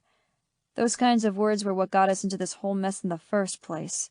But we told her we wanted her. Hell, we were standing in a fucking sperm bank. It was time she knew what we'd do with her, how she'd get that baby she wanted so badly. Who do you want first, sweetheart? Who were you going to let open you up for the first time? Rachel glanced between the two of us, and she bit her damn lip again. A slow, shy smile spread across her face. That's not fair, she replied. I can't pick. Surprise me. Oh, we'd surprise her. We'd watch as her eyes widened at the pleasure we'd give her, how it would feel to have her men take care of her. Fuck her, fill her, mark her, and the time to do so was now. Chapter 8. Rachel. Surprise me? What had gotten into me? I was never that bold, especially with men. But they'd grinned almost wickedly at that and moved so quickly. I was sure my head was spinning. I had no idea they'd been so interested in me. Matt had made it abundantly clear I wasn't what he was looking for. The brawny cowboy had told me outright and with embarrassing clarity. Then Ethan had been all bossy and dominant at the barking dog that night. But then nothing. Bam! It was like the two of them shut everything down. They never got within 5 feet of me, only looked me in the eye when speaking of ranch business, and even then, it was with a cool indifference that told me all I needed to know. 2 hot cowboys weren't interested. But now, I felt nervous and hot, tingly and a whole lot confused. They wanted me. They had all along. They'd come all the way to Helena to stop me, to tell me the truth about their feelings. All this time I thought otherwise. I inwardly groaned at all the heartache and frustration that could have been skipped. How many nights had I lain awake bothered and miserable? Too many. Enough that I decided to get pregnant on my own. And that plan was not something they liked. Oh no. Their Neanderthal ways were showing. They wanted me, and if I was going to have a baby, they were going to fuck me until we made one. Holy hell. My pussy ached at the idea, yet I was also petrified. I told them the truth. I wasn't good at intimacy. What if I freaked on them? As Ethan helped me gather my things, Matt got on his phone and I heard him booking a room at a nearby hotel. I watched them with wide eyes, taking in their well-worn jeans that molded perfectly to their grab-worthy butts and powerful thighs. Matt was leaner than Ethan, but his shoulders were broad and well-defined in his gray t-shirt. Ethan wore a plaid snap shirt with the sleeves rolled up. I couldn't miss the corded forearms tanned from their time outdoors. And all that male goodness was going to be mine to touch and grab and lick and... Matt hung up, gave Ethan a quick nod, held out his hand for me. Oh, wow. A hotel? Now? When they said they wanted to get started with the baby-making, I hadn't realized they'd meant right this second. I'd barely begun to process the fact that these two sexy, charming, outrageously hot men were interested in me. No, not just interested. They wanted forever. That word gave me a thrill. Forever. I couldn't believe they'd actually said that. Heck, I couldn't believe they actually wanted me. Me, the 26-year-old virgin, their prudish, prim office manager. They could have anyone they wanted, and they wanted me. I just hoped they wouldn't change their minds after one night in bed with me. What if I froze up? I pushed that thought to the side. They were grown men, Bridgewater men. I knew how it was. I'd watched Bridgewater relationships unfold around me my entire life. If Ethan and Matt said I was the one for them, then I needed to trust them. They knew what they wanted. They'd just been idiots and hid every dang sign. I might be a virgin, but I wasn't clueless. Now it was obvious of their interest. Why had they been so good at hiding it all this time? Are you all right? You look a little dazed. Ethan said as he led me out to the parking lot. The sun was shining and it was warm after the cool antiseptic feel of the clinic. His hand was at the small of my back and it felt reassuring. He hadn't touched me before the kiss. I didn't even remember a handshake, but the kiss. God, that had been good. My lips still tingled. Dazed? Yeah. I nodded. I'm fine. Just reeling from the fact that my life had gone from humdrum to the stuff of fairy tales in the span of 10 minutes. I wasn't getting sperm from a test tube. I was getting it right from the source, times 2. 2 guys were going to take me to a hotel and fuck me, most likely 6 ways to Sunday. These things didn't happen to people like me. That was because I was a virgin, but now, or soon, I had a feeling it was going to happen quite a bit if the looks of these guys' faces was any indication. But it was happening. As Ethan helped me into Matt's truck, it dawned on me that not only was it happening, but we'd be consummating the relationship in a matter of minutes. I would no longer be a virgin. I sucked in air and tried to steady my breathing. This time it was Matt who gave me a look of concern. I managed a thin smile and he turned back to driving. The hotel was just down the road, so we were there in no time. It was all happening so quickly. Too quickly. By the time we reached the room and they'd closed the door with a loud click behind us, full-blown panic had set in. I didn't know what I was doing, and once they got me into bed they'd see that. What if I let them down? What if I froze up like I did every other time I tried to get close to a man? What if I couldn't please them? What if they didn't like my body and they changed their minds? I had a horrible image in my head of what their expressions would look like when they finally realized the woman they were going to claim was a dud. Oh God, it would be too humiliating. I couldn't do this. I was only setting myself up for heartbreak and disappointment. I was so caught up in my paranoid thoughts I didn't realize Matt and Ethan had stopped in front of me and were watching me with concern. Breathe, Rachel, Ethan said, putting his hands on my shoulders. The hard feel of them gave me something to focus on besides my crazy thoughts, and I looked up at him. I felt the heat of his palms, the squeeze of his fingers, the weight of his touch. Breathe. Slower. Good," he crooned. Matt stroked his hand over my head, his fingers sliding through my hair. "Fuck, baby. We're not going to hurt you." I shook my head. "No, it's not that." I closed my eyes, sighed. I'd screwed up already. "I'm not scared of you." Both men frowned as they loomed over me, blocking most of the light from the hotel room's window. "Then what is it?" Ethan asked, his voice soft. "I know we fucked up before, but you know the truth now. We're here for you. All of it." Matt reached for my hand, and I was sure he noticed how cold it was. "Baby, you can tell us anything." "Even this? Tell them why I was ruined for them? That I was frigid?"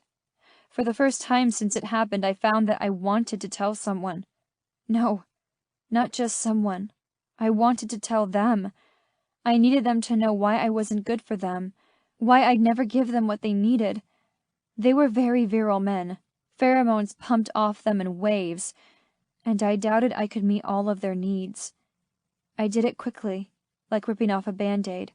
There was this guy, in college. Both men stepped back as if they suddenly realized this was a serious topic. It wasn't something simple like I was worried it would hurt the first time. Yeah, I worried a little about that too, because these guys, I was sure, were huge, if the rest of them was any indication. Matt kept my hand in his as he led me over to the bed. I sat on the corner while they tugged the room's 2 chairs to face me. Ethan leaned forward, put his forearms on his thighs, his dark eyes focused squarely on me. While they'd been ready to take me to bed, there was no hint of that now. They were interested in what I had to say, what made me upset. 2 rugged, handsome faces looked at me, waited. I was in college. I'd dated some, nothing serious. I shrugged. I didn't have to explain what serious meant to them since I'd already told them I was a virgin. There was this one guy junior year. It was our 3rd date. We hadn't done anything more than kiss. Matt's hand squeezed mine, and I looked to him, his square jaw clenching. Was he upset I admitted I'd kissed someone else, or because he had an idea of what was to come? I took a deep breath, let it out. He picked me up at my dorm room and came inside. We were supposed to go to a party, but he said he wanted to have a party with only me.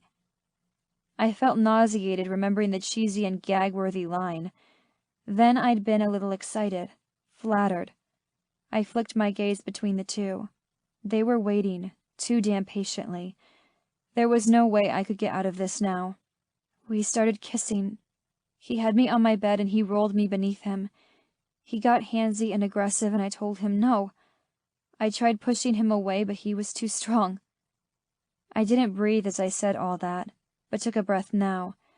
I didn't dare look at them, so I stared at the dark green carpet. He said I wanted it, that he'd make it good, that I'd been a tease. I whipped my head up. I didn't tease him, I didn't. Ethan just nodded, so I continued. He was working my shirt from my pants when my roommate came in. He jumped off me and I told him to get out. Julia had been really helpful, all but kicking his ass and then making enough noise in the hallway for the TA to come out. I shook my head. The rest doesn't matter. Just that I don't like to be touched. I freeze up whenever I'm with someone. "I want that guy's name," Matt growled. My mouth fell open. "Andy," I said without thinking. Why, it was a long time ago. "Because I'm going to hunt him down and hurt him." He was dead serious. "I'll help," Ethan added. I watched as his fists clenched. I laughed then, feeling lighter than I had in a while. You can't go chasing him down. Matt's hand squeezed mine, tugged me up so I stood right before him, between his parted knees. His gray eyes were level with mine. "We take care of what's ours." My heart skipped a beat. "There's nothing wrong with you. Trust us. I can see your nipples are hard right now, and I bet your pussy's wet just thinking about being between us. Your mind might say you're nervous, but your body says otherwise." It was true. "When we touch you, you won't think because we'll be doing it right. You'll just be feeling only pleasure," Matt said. His hand slid around my waist, and I felt the heat of it through my shirt. "Trust me. You're going to come so many times you're going to forget your own name. Oh my. We're not going to rush you into being with us if you're upset," Ethan added. "But, sweetheart, I can tell you right now, we'll only touch you when you want it and in ways that bring you pleasure." Matt grunted. "When you're ready, we'll show you what it can be like with men who don't want to take something from you. We'll give you what you need." Oh. My body softened, my nipples hardened further at their words. I thought I'd wanted time, that these two would be too much and I'd panic. Well, I had. But they'd heard me out and not only still wanted me, but perhaps wanted me even more. I swallowed down the remaining nerves and pulled back to face them. "I don't need more time. I just need your patience. It might take me a while to, I couldn't finish, but they seemed to know what I meant. "Sweetheart, we'll take this as slow as you like," Ethan said. The heat in his eyes was enough to make me breathless with anticipation. Matt's arm tightened around my waist. "We'll be gentle. All you have to do is say more, and please, and oh God." He grinned then, which made me smile too. "Deal?" I nodded. "Deal." Chapter 9. Matt. I wanted to beat the shit out of Andy. Whoever he was, wherever he was. I just had to hope he got some kind of nasty infection or something that made his dick shrivel and fall off. Then again, in a weird-ass way, perhaps I should be thanking him. No guy had touched Rachel because Andy had been such an asshole, and so she was just for us. Knowing she was a virgin made my cock jump. Yeah, it was the caveman in me thinking that, wanting her all for myself, and Ethan. No one else would know what she looked like bare, see her eyes go blurry with her arousal, or hear her gasps of pleasure. Fuck no. They were all for the two of us, and while I didn't wish her the obvious hurt she felt at Andy's assault, it was assault, pure and simple.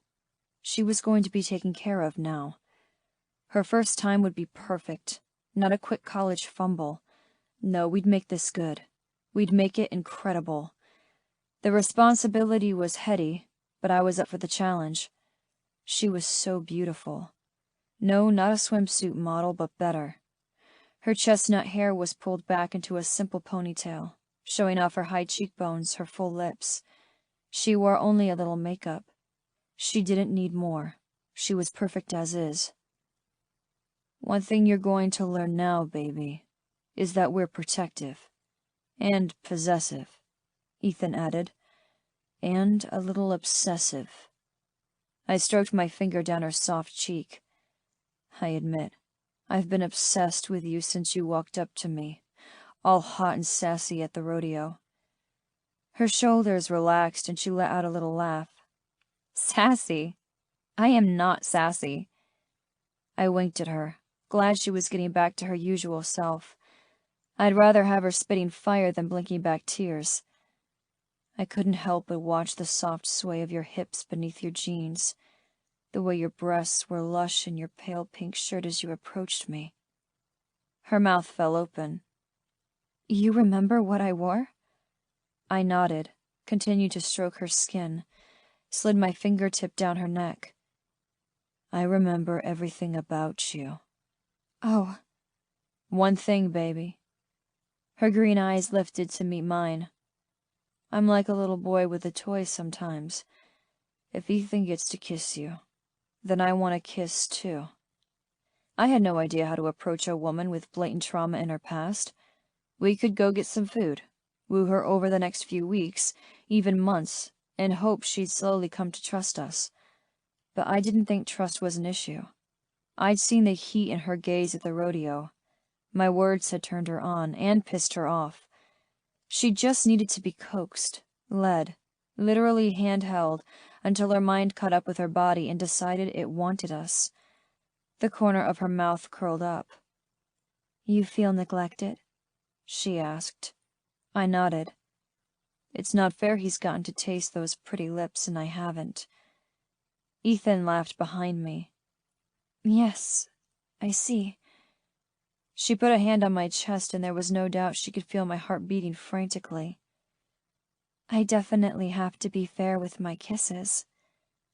I lowered my head, kissed her, just a soft brushing of my lips over hers, then lifted my head. Okay? I asked, studying her closely. The tenseness of her muscles, her breathing, the color in her cheeks, everything. Her eyes fluttered open. She wasn't unaffected. Oh, yes, she breathed. I nudged the corner of her jaw with my nose. You're in control. Will you just kiss me already? She countered. I grinned then. Yes, ma'am. I kissed her again, this time with less caution and a whole lot more heat. I tucked my fingers into her hair, angled her head just the way I wanted. My tongue flicked over her lower lip and she gasped. I took that opportunity to plunge into her, to taste her fully for the first time. She whimpered and I felt the vibration of it in my palms. Ethan moved to stand behind her so she was between us, feeling both of us. His hand slid up and down her sides. When I closed my eyes, I couldn't see what he was doing, but I knew he was gentle, cautious. She didn't balk, didn't become scared. No, just the opposite. She melted into me like an ice cream cone in the sun. It was so good just to kiss. Something simple, although not all that innocent, made me harder than I'd ever been in my life. Knowing she wanted us, that she knew our need for her, made it even better. There was nothing between us now, except for our damn clothes. More? I asked, lifting my head finally. Ethan had slid the neckline of her shirt to the side to expose the line of her neck and part of her shoulder. He was licking and laving that tender skin. Her eyes were dark and stormy, her lips red and shiny. More, she breathed. I stepped back, yanked my shirt over my head, let it fall to the floor. Her eyes widened as she took in my bare chest, and I saw female appreciation. You can touch, I murmured. Please touch. Her hand came out, her fingers brushing over me, running through the crisp hair. When her finger flicked over the flat disc of my nipple, I hissed out a breath. Careful, sweetheart. He might blow. Rachel frowned. I reached down, cut my hard cock through my jeans, gave her a wicked smile. I'd be a tad embarrassed if I came in my pants. Her eyes watched my hand press hard, hoping to stave off my need to fill her. I want to see, she said, her voice shy. My eyes widened, but I didn't delay, standing to toe off my boots. If she wanted to see my dick, she'd see it. I wasn't modest. My hands flew to the button before sliding down the zipper, then working my pants off. I stripped my boxers at the same time, so I stood before her completely bare. My dick stood straight out, bobbing toward her. I had to grip the base, gave it a hard squeeze so I didn't come just by seeing the way her mouth opened. Her eyes flared. Wow. She pointed. Ethan moved to the bed, sat on the edge. I don't think that's going to fit. He'll fit. So will I, Ethan replied. You'll be nice and wet. I bet you are now, aren't you? She bit her lip, glanced at Ethan, nodded. Do you touch yourself, sweetheart? He asked. Yes. A pretty blush crept up her neck. Show us, I said, my voice all but a growl. The idea of her laying in her bed, thighs parted as she played with her pussy, had pre-cum seeping from my slit. If she said no, we would have stopped, but she had no idea what to do. It was our job to guide her. So while the two words were bossy and commanding, there wasn't any other way to get her to touch herself, except perhaps by tacking the word please onto the end. She didn't delay this time, didn't even glance at either of us with those wary eyes. Her fingers undid the top button of her jeans and slid down the zipper, giving her hand room to reach down inside. I could make out the lavender lace of her panties, but nothing else. Even so, having her hand down her pants was the most erotic thing I'd ever seen. She stood between us, her eyes flaring wide, most likely discovering how wet she really was. A little whimper escaped when she bumped her clit. "Make yourself come." Her eyes fell closed as her hand began to move in small circles. I glanced at Ethan, who'd opened his pants and was slowly stroking his cock. My balls ached at the sight of our girl. I wasn't going to last. No fucking way. "Stop," I groaned. Rachel's hands stilled and she looked at me, her eyes blurry, a little frown marring her brow. "I can't take any more. You're too damn gorgeous. Show me your fingers." She slipped them from beneath her panties, held them up. Ethan groaned as we saw how shiny they were. I gently grabbed her hand, lifted those fingers to my mouth, and licked them clean. Her eyes flared wide and her mouth opened as her taste coated my tongue. Yeah, I wasn't going to last. With Rachel, I wasn't sure if I could survive bedding her. Knowing we were her first, that we were going to take her bare, to fill her with our seed and make a baby, she was just too damn much.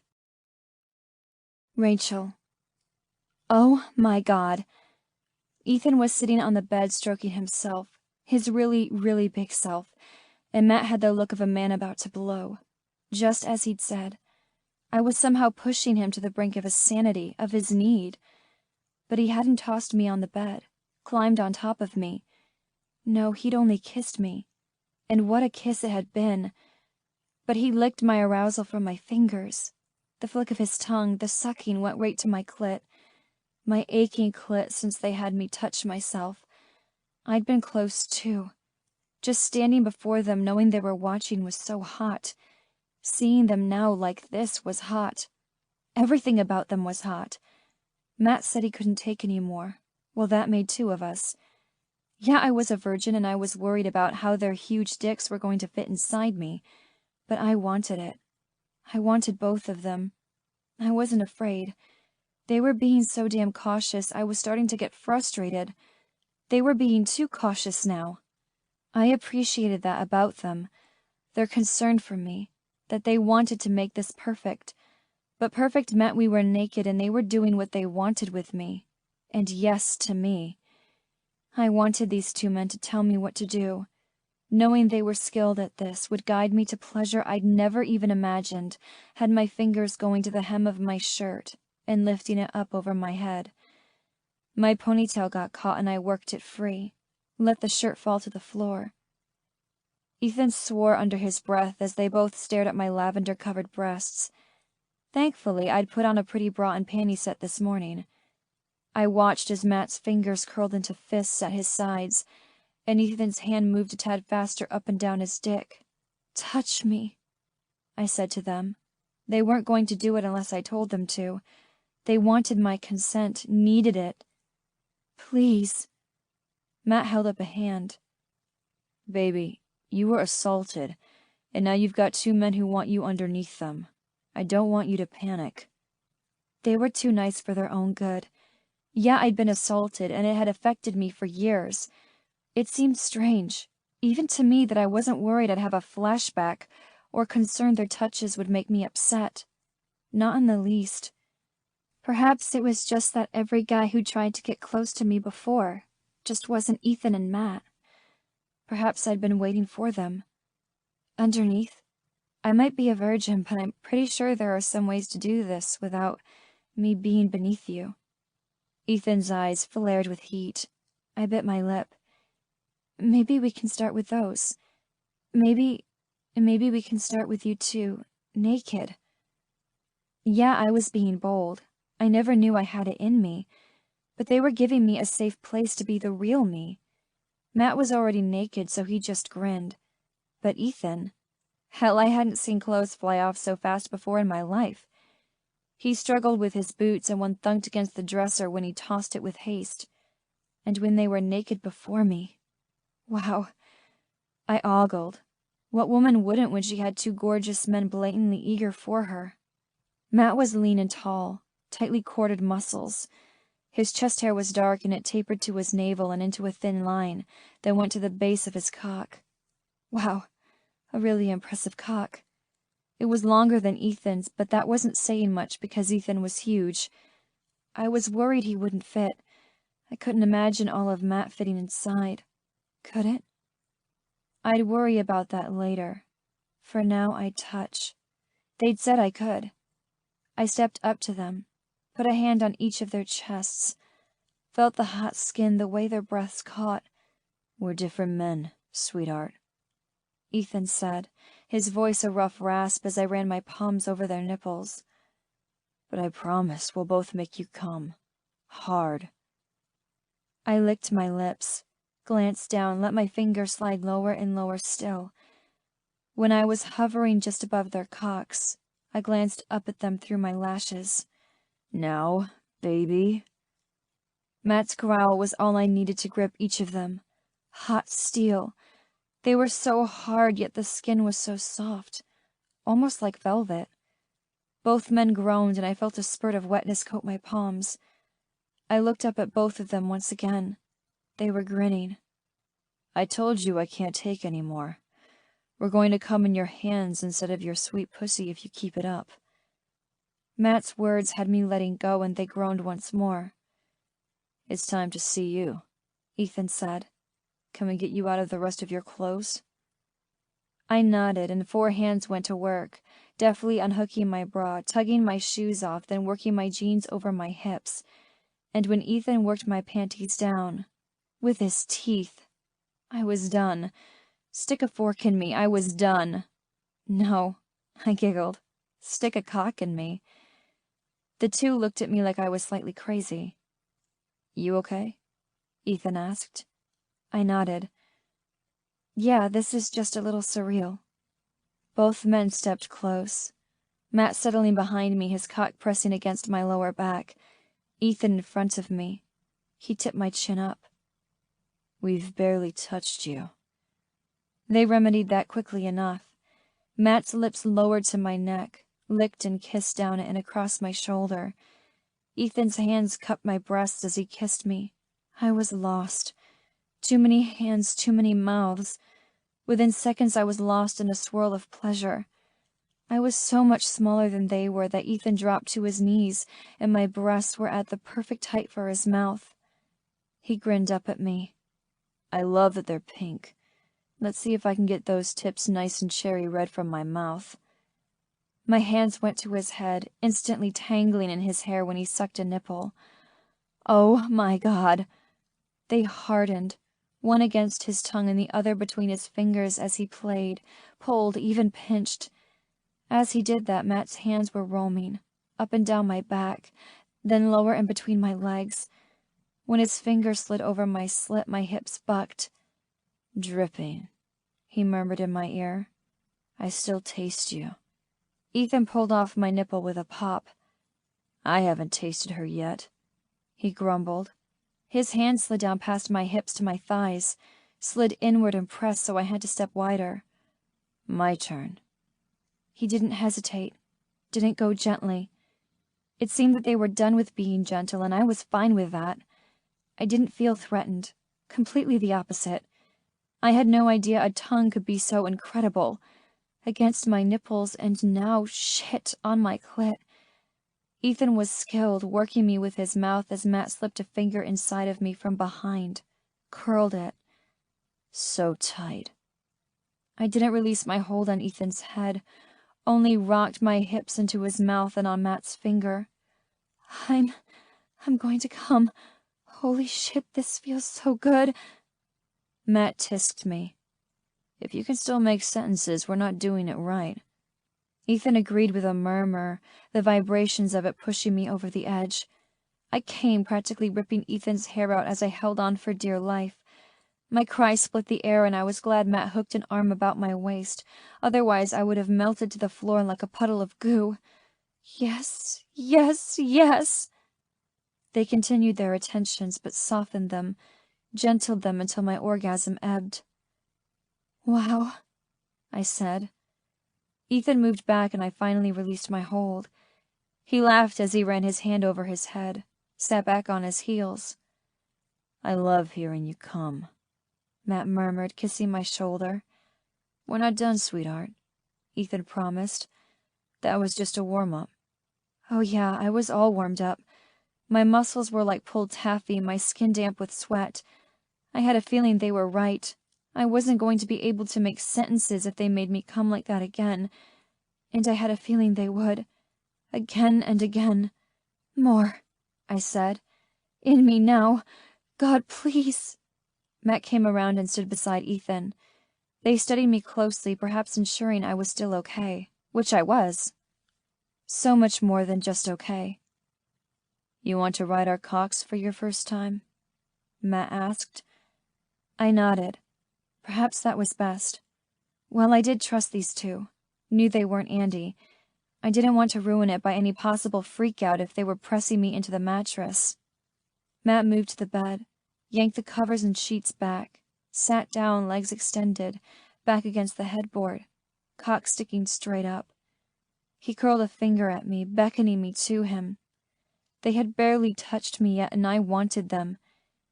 Ethan stood, then helped me up onto the bed, shifting my knees so I straddled Matt's hips, his cock directly beneath me.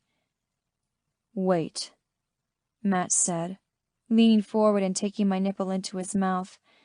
He laved it with his tongue, tugging, then released it with a loud pop. He grinned. Oh, yeah. My inner walls clenched and released as he'd done that. Now I just felt empty. He put his hands on my hips as I shimmied, felt the broad head of his cock at my entrance. Take your time, baby. Nice and easy. Even though the tendons in Matt's neck were tight, he offered an easy smile, and I liked this almost playful air to him. Yeah, in about 10 seconds I was no longer going to be a virgin. That was a big deal. Doing it with both of them was a big deal. It was to them too, based on everything they'd said. But he wasn't making it serious now. I lowered myself and I began to open for him. My eyes widened, unused to the stretch. His finger had been in me, but that had been nothing compared to this. I lifted up, dropped again, thankful gravity was helping. I felt his fingers clench on my hips, then relax. The bed dipped and Ethan came to sit beside me. His hand slid up and down my back and he began to speak, dirty words that made me eager to have Matt in me. I love seeing you take Matt's cock. You're perfect for us. That's it, deeper. You can take all of him. Soon it will be my turn. My dick's so hard for you. I can't wait to mark you as mine, fill you with that baby we all want. Matt fit, but it was tight, really tight. My inner walls rippled and I shifted, adjusting to the feel of him. I was wet, crazily so, and it had been much easier than expected. It was only when I was sitting directly on his lap, my butt resting on his bare thighs, that I realized it hadn't hurt. I thought it was supposed to be painful, I said, my voice coming out in little pants. That there was blood and thinking of England. Matt was gritting his teeth. I'm thinking of England right now, trying not to come. Baby, you're squeezing me, and I'm not going to last. I laughed, came up a touch, dropped back down. Oh, I said, my eyes going wide. That felt good.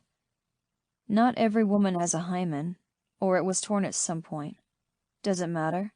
Ethan asked. I lifted and lowered myself again, this time a little further out and a little harder back down. I cried out. No, it doesn't matter at all. I breathed. Fuck, Matt whispered. I'm just glad there's no pain. Only pleasure, right? I nodded, my ponytail tickling my back. Shit, Ethan added when I started to find a rhythm. I could feel my breasts bouncing, but I didn't care. I was just chasing the pleasure, grinding my clit against Matt. You're gorgeous, sweetheart. Come for us. I fucked with abandon. Even though I'd never done it before, I was getting the hang of it pretty fast. I knew it felt good and I wanted it. But I wasn't getting there, and it seemed that Ethan knew because I felt fingers on my clit. I opened my eyes, turned my head, and looked at him. That's it. Now you can come. We'll both get you there. I began to move again, and it didn't take long, not with Ethan's expert touch. He certainly knew his way around a clit. My thighs quivered, my inner walls clenched, and my nipples tightened. I gave over to the pleasure, arched my back, cried out. I felt Matt's grip tighten, felt him thicken within me. He held me down, thrust his hips up, and groaned. He was so deep I felt the hot spurts of his seed, knew he was feeling the same bliss I was.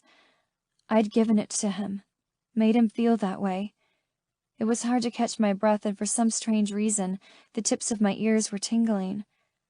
My turn, Ethan said. I could hear the need in his voice. I'd come twice, and he was still waiting. Glancing down at Matt, I saw that he was no longer tense, but had a sly grin on his face, his cheeks flushed. Be a good girl and give Ethan what he wants. I bit my lip, glanced at Ethan, then nodded. Matt easily lifted me up and off of him, and I hissed, every spot inside me awake and eager for more. I felt his seed slipping from me, and a drop fell onto Matt's thigh. Ethan growled, grabbed me from Matt, and flipped me onto my back. I gasped at the manhandling, but liked it. He stood, grabbed my ankle, and tugged me so I was sideways on the bed, Matt moving out of the way. Ethan didn't release my ankle, but took the other one, too. I was open for him, my butt right at the edge of the bed. Okay? He asked. Even rock hard and blatantly eager to fuck, he was still thinking of me first. I nodded, then said, yes. I wanted him to hear it, to know I wanted him. He growled, bent his knees, and aligned himself. He slid in one long, slow stroke. I was a little sore, definitely tender for Matt, but I was also more prepared. I was wet not only with my juices, but Matt's seed. Ethan stretched me open just like Matt had, and I felt even more well-claimed. His fingers gripped my ankles, first putting them by his hips as he began to fuck in a steady pace. So tight, so perfect, sweetheart, he said. His dark eyes met mine, and I couldn't help but nod again. It was perfect. One of these days we'll take you together. Matt in your pussy, and I'll take your virgin ass. I moaned at the thought of both of them inside me at the same time. This angle was completely different than when I straddled Matt. Ethan was rubbing over completely new places, and when he brought both of my ankles up to his right shoulder so I was a little angled, I swore my eyes rolled back in my head. Fuck, I mumbled. It was so good. I was really glad for all those yoga classes, but I didn't have any brain cells left to think about anything but coming again. I barely felt the bed shift before a mouth closed over my nipple. My fingers went right to Matt's hair as if to anchor me to something. When Ethan shifted my ankles again so one of them was on each of his shoulders, I looked up at him. I'm gonna come. Good girl. Come and I'll go with you. Matt's head came up and he watched me. We're like randy teenagers. We've got all night. Don't worry. Next time we won't be on such a hair trigger. I heard him. I processed his words. Barely. Then Ethan pounded into me and I came. Thoughts fled, words died. I couldn't even scream, there was no sound. Every muscle in my body tensed, sweat broke out over my skin, and I was gone. It was possible I blacked out for a moment, but I couldn't be sure. All I knew was Ethan came too, with a very fierce and possessive shout of my name.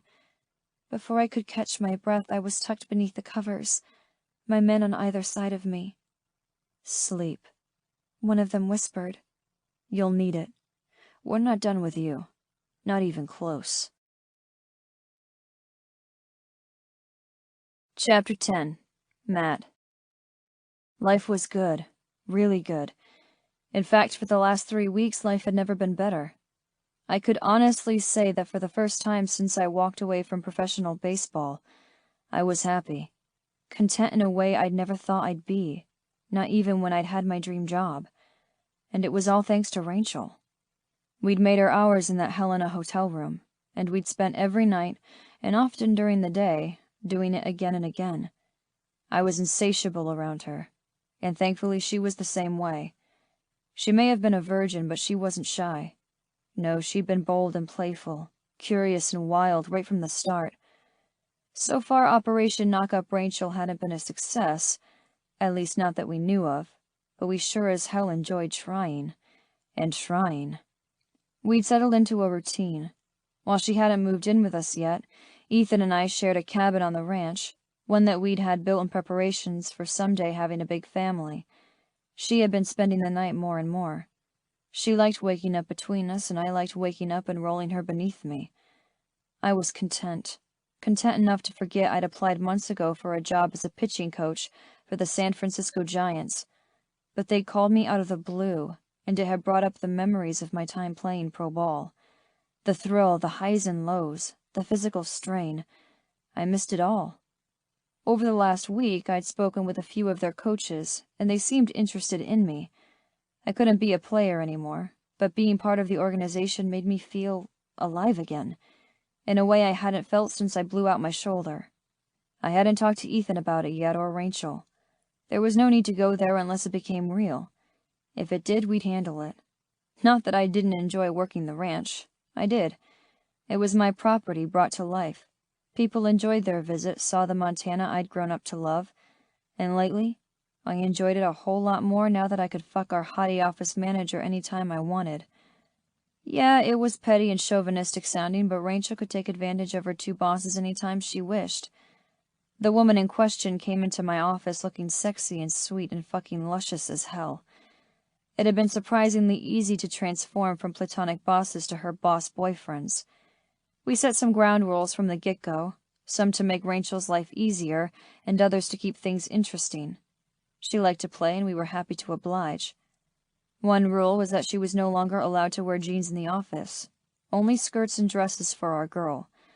Not because we'd fancied up our dress code, but because jeans made it too damn hard to fuck her whenever and wherever we wanted.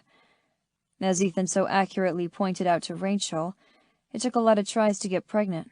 If we were serious about this baby-making business, we had to take full advantage of every opportunity. It was a hard job, but somebody had to do it. No one liked this rule more than Rachel. It turned out our little virgin was a vixen in disguise. Now that she'd figured out how good it could be, she couldn't get enough. It was only 3 of us in the back office. While there was staff for the front desk and other aspects of Hawk's Landing, the administrative area was our domain.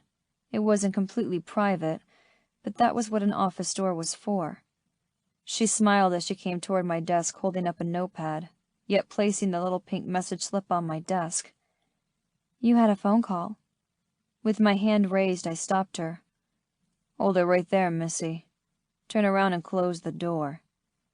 I tried for my sternest tone, loving the way her cheeks turned pink the moment she realized I was in boss mode. That was what she called it when I got all commanding and bossy in the office. Or in the bedroom. Yeah, she liked to be dominated by her 2 men, and she liked playing up the sexy secretary role to the hilt. She did as I commanded, then turned back around. I happened to know she got turned on instantly when we went into boss mode. A wet pussy never lied. Hell, I'd guess she was already wet for me right now and I'd barely even begun. I nodded toward the cute skirt she wore. It came to just above her knees. Nothing immodest or inappropriate. Lifted up. She bit her lip but didn't protest. Her fingers gripped the hem and she hitched it up slowly, offering me a teasing glimpse of her creamy thighs. Shit. She'd learn how to be quite the tease in just a matter of weeks. Give her another month and Ethan and I would be royally screwed. So totally crazy in lust we'd be too hard to walk. When she hitched it up over her hips, I caught sight of her lacy white panties and I shifted in my desk chair. The sight of her, skirt hoisted, panties visible, was so sexy. Thankfully, the bulge in my pants was hidden behind my desk. I cleared my throat and looked up at her with raised brows. Her blush deepened, but a small smile played at her lips. "Sorry, I forgot." I shook my head in feigned disappointment.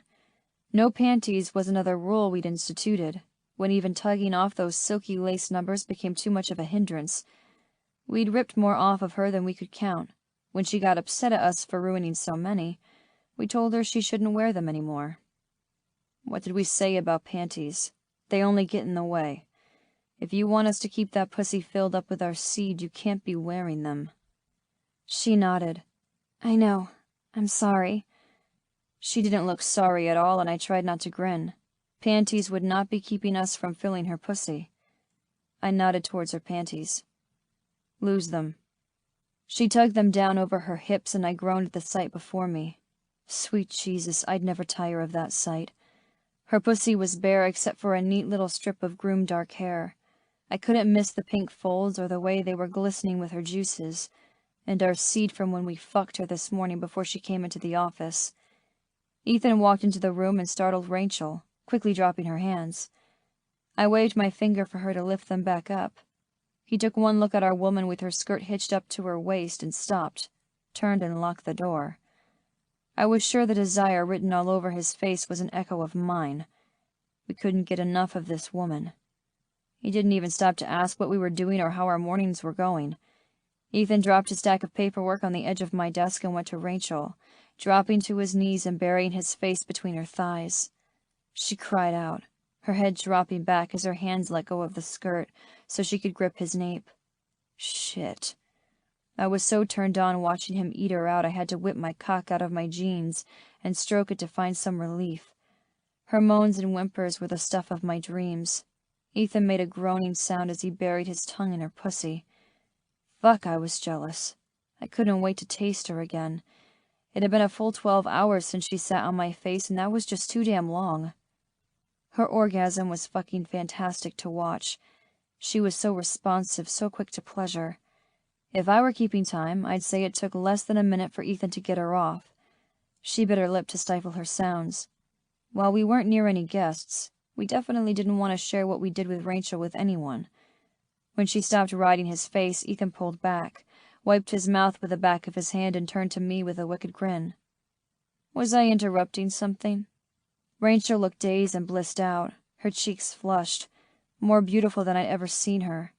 But there was something I'd been dying to do, a fantasy I suspected she harbored, but I'd been afraid to go there before she was ready.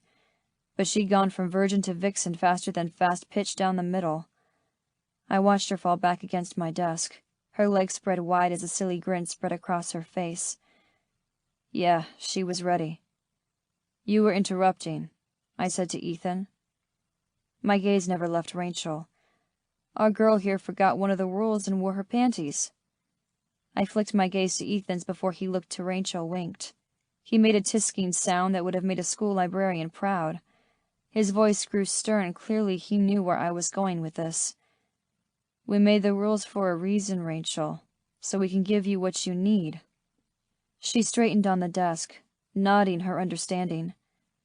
I'm sorry, she said softly. I looked at her pussy and saw that she was wet all over again like I knew she would be. Sorry is not going to cut it, I said, coming around the desk to stand before her, arms folded over my chest. We need to teach you a lesson. Her eyes flared wide, but I winked at her, just as Ethan had, to let her know we were playing. Somewhat. Oh, she'd get her lesson, but only if she wanted one. All she had to do was agree and we'd pleasure her, in an entirely new way. She bit her lip, tilted her head. What kind of lesson? She asked coyly. Bingo. Bend over the desk and lift the skirt, Ethan told her. She looked at him, then turned and went down on her forearms. She looked up at me through her lashes, and I arched a brow at her. Reaching back with one hand, she tossed up her skirt so the pale globes of her perfect ass were visible. Fucking me isn't a punishment, she said. I continued to stroke my dick as Ethan brought his hand down, spanking her. The crack reverberated in the room, and I watched as she stiffened. Her eyes widened. She then glanced over her shoulder at him. Ethan, she whispered. People could hear. That was true. What we did with Rachel wasn't for public knowledge. Ethan grunted, rubbing his palm over the flesh. I like the way my handprint is all hot and pink. Then you'll get your spanking later. I reached into one of my desk drawers, pulling out the butt plug and lube I'd been keeping waiting for the right time to play. We'd take her together. Ethan had mentioned it. We hadn't done anything about preparing her. Until now. I tossed one, then the other to Ethan, Rachel's eyes following. In the meantime, we'll put this tiny plug in you. Butt stuff is my punishment? She asked, her voice wary. Ethan moved to the side of the desk so she could see him without wrenching her neck. She remained in place, sprawled over my desk so nicely. We both shook our heads. Hell no. You're going to love it. As I said, your punishment is a spanking, later in our cabin. But I'll work this plug in, then fuck you. I'll have my turn too, I added, ensuring she knew we'd both fill her up again. Then you'll keep that plug in until dinner. She came up then, her skirt falling back in place. A shame. What? Ethan grinned. You won't forget who you belong to, will you? Our plug in your ass and our seed dripping down your thighs? I don't need that to remember, she countered, grumbling. Ethan moved behind her, gently pressed her back down over my desk, tossed up her skirt. He put the plug beside her on the desk and he flipped open the lid on the lube. When he let a small amount drizzle down into the crack of her ass, she squirmed. A little eep escaped. Yet you can't remember to forgo panties. She pursed her lips, probably realizing she had no argument. I grinned at her, then winked, knowing we were still playing. But when her eyes flared wide when he pressed against her virgin hole, we weren't playing quite as much anymore. It was important she was prepared. We never wanted to hurt her. I stroked my dick as I watched Ethan begin to open her ass up. She squirmed and breathed as he did so, but I could tell by looking at her she was aroused by it. When he grabbed the plug, lubed it up, and then carefully filled her with it, she was downright whimpering. Be right back, Ethan said, heading to my private bathroom to clean up. I stood then, went around the desk, saw the little purple handle of the plug parting her pert cheeks, her glistening pussy lips, and the pink handprint. Just watching your ass get filled has me close to coming. This is going to be hard and fast. Yes, she breathed. I stepped behind her, carefully sliding right into her eager pussy. She was so wet, and I knew some of our seed from earlier still coated her nice and deep. I groaned, and she stifled a whimper. Ethan came back out. I thought I was first. You got to play, I said, gripping her hips. I was going to come, and I had only been in her 10 seconds. There was no rhythm to my motions, only the loud slap of flesh on flesh as I took her. I bumped the plug and pressed it in each time, pushing her to the brink. It was when her inner walls clenched and squeezed that I came, my fingers all but leaving bruises on her hips, and I ground my teeth together to stifle the shout of pleasure. My breathing was ragged when I pulled out, watched my seed slip from her. Ethan nudged me out of the way as he didn't want to waste time fucking her next. When he settled deep, she came, her fingers slipping over the wood of my desk, her back arched, her mouth open in a silent scream. Ethan rode her orgasm as he fucked her, hard, deliberate, and with a base need to plant a baby in her. I instantly got hard at the thought of all that seed making a baby. He came on a short grunt, pulled out and began to work the seed that was slipping from her back in. The play of his fingers had her coming again, and she slumped on the desk, well and truly used and loved. We tucked our dicks back in our pants, set ourselves to rights as she recovered. I helped her back up to her feet, held her arm as she caught her balance, her skirt falling back in place. Her cheeks were flushed, her eyes glossy, and I couldn't help but grin. That wasn't so bad, was it? The plug's nice and small, I said. Ethan leaned in, murmured in her ear. Imagine that plug being replaced with my cock. She bit her lip, looked up at him. I patted my hand on her skirt-covered ass, felt the handle of the plug. Back to work, I said, grabbing her notebook and steering her toward the door. I couldn't help but chuckle, knowing she wasn't going to get anything done for the rest of the day. After falling back into my desk chair, I could have taken a nap after that playful bout of fucking, but even while pleasured, Rachel's brain kicked back into work mode. That message, she pointed to the pink slip she'd brought in. You got a call from some guy at the San Francisco Giants. Ethan's eyes widened as he settled into the chair in front of my desk. He didn't look satisfied any longer either. The Giants? He asked. He said something about flying out there, Rachel added. Her voice and her expression were filled with a question. Aw, hell. This wasn't how I wanted to tell them about the new job. The potential new job. That was why I'd kept my phone calls to myself. It wasn't a done deal, and if I did get it, which was a big if, I'd planned to break the news carefully to avoid a moment exactly like this one. I scratched my head as they stared at me. Rachel looked expectant, hopeful even. Ethan looked ready to punch me in the jaw. "Look, I can explain," I said.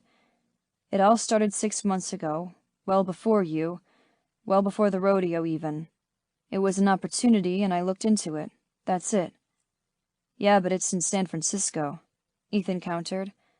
I nodded.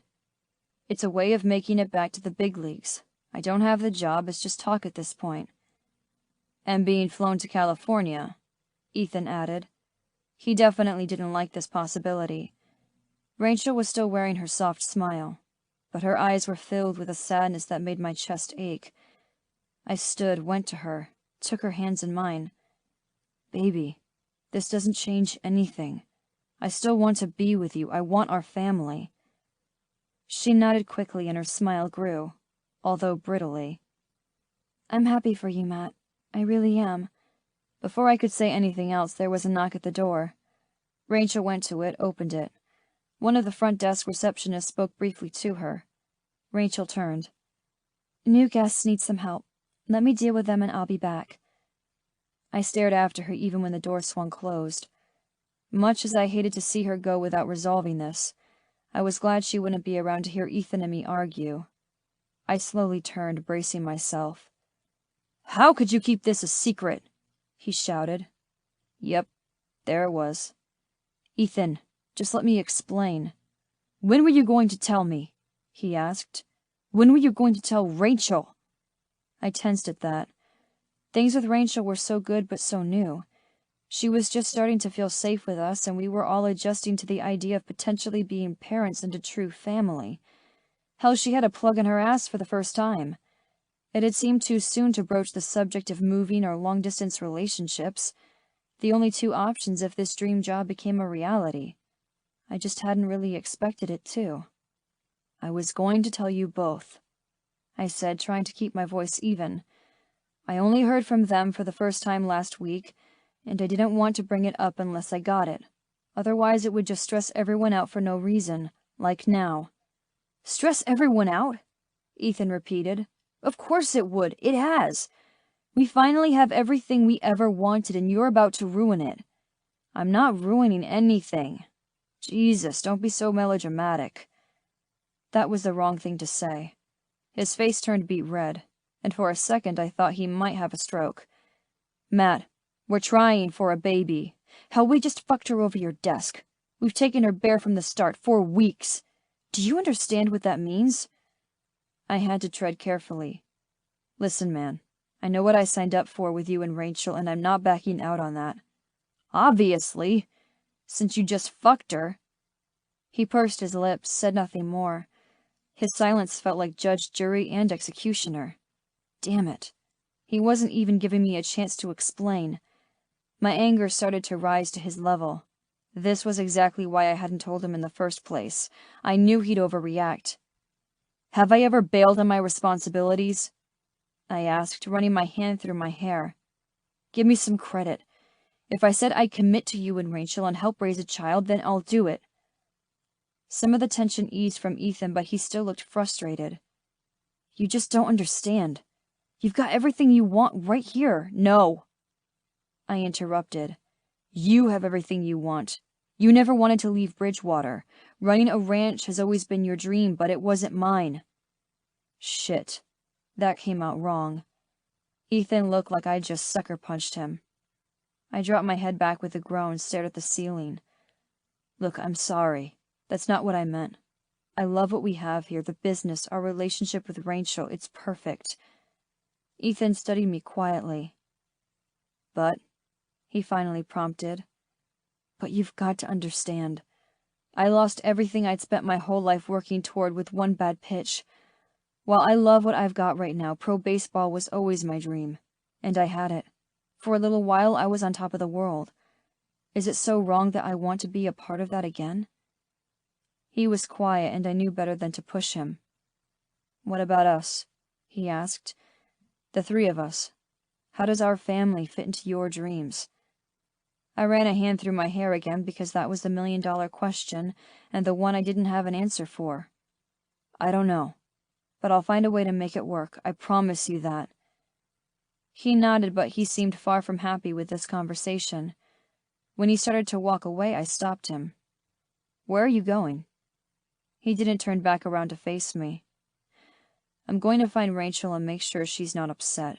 She's got enough on her plate without worrying that one of her future husbands has decided to take off on her. I winced, but he didn't see it. I'll talk to her. He shook his head as he reached for the door. I'll go. You've got a plane to catch. Chapter 11. Rachel. It was my own fault, really. I shouldn't have eavesdropped. My mother would have told me I couldn't expect to hear something good when I was listening in on a private conversation. I hadn't meant to linger outside the door, but their raised voices made me freeze as I came back from dealing with guests. Have I ever bailed on my responsibilities? I heard Matt's voice loud and clear through the door. If I said I'd commit to you and Rachel and help raise a child, then I'll do it. My heart plummeted at those words. It was the tone of his voice that did it. He sounded so bitter, so resentful. This was everything I'd feared. If I was being honest, I'd known what was coming the moment Matt told us about the job possibility. I'd seen the way his eyes lit up with excitement when he talked about getting back to professional baseball, and I couldn't blame him. He'd been really good, famous even for his pitching record. I'd gotten to know him well over the past few weeks, well enough that getting back to his former world meant everything to him. Why wouldn't he want to go back to a life of glamour, excitement, and beautiful women throwing themselves at his feet? A numbness set in as I moved away from the door. I didn't want to hear any more. I didn't need to. What I heard had been enough for me to see the reality that was staring me in the face. I was a burden, and if I told them about the baby I was carrying, the baby would add to their burden 1,000,000 times over. I groaned at the odd feeling of the plug in my ass.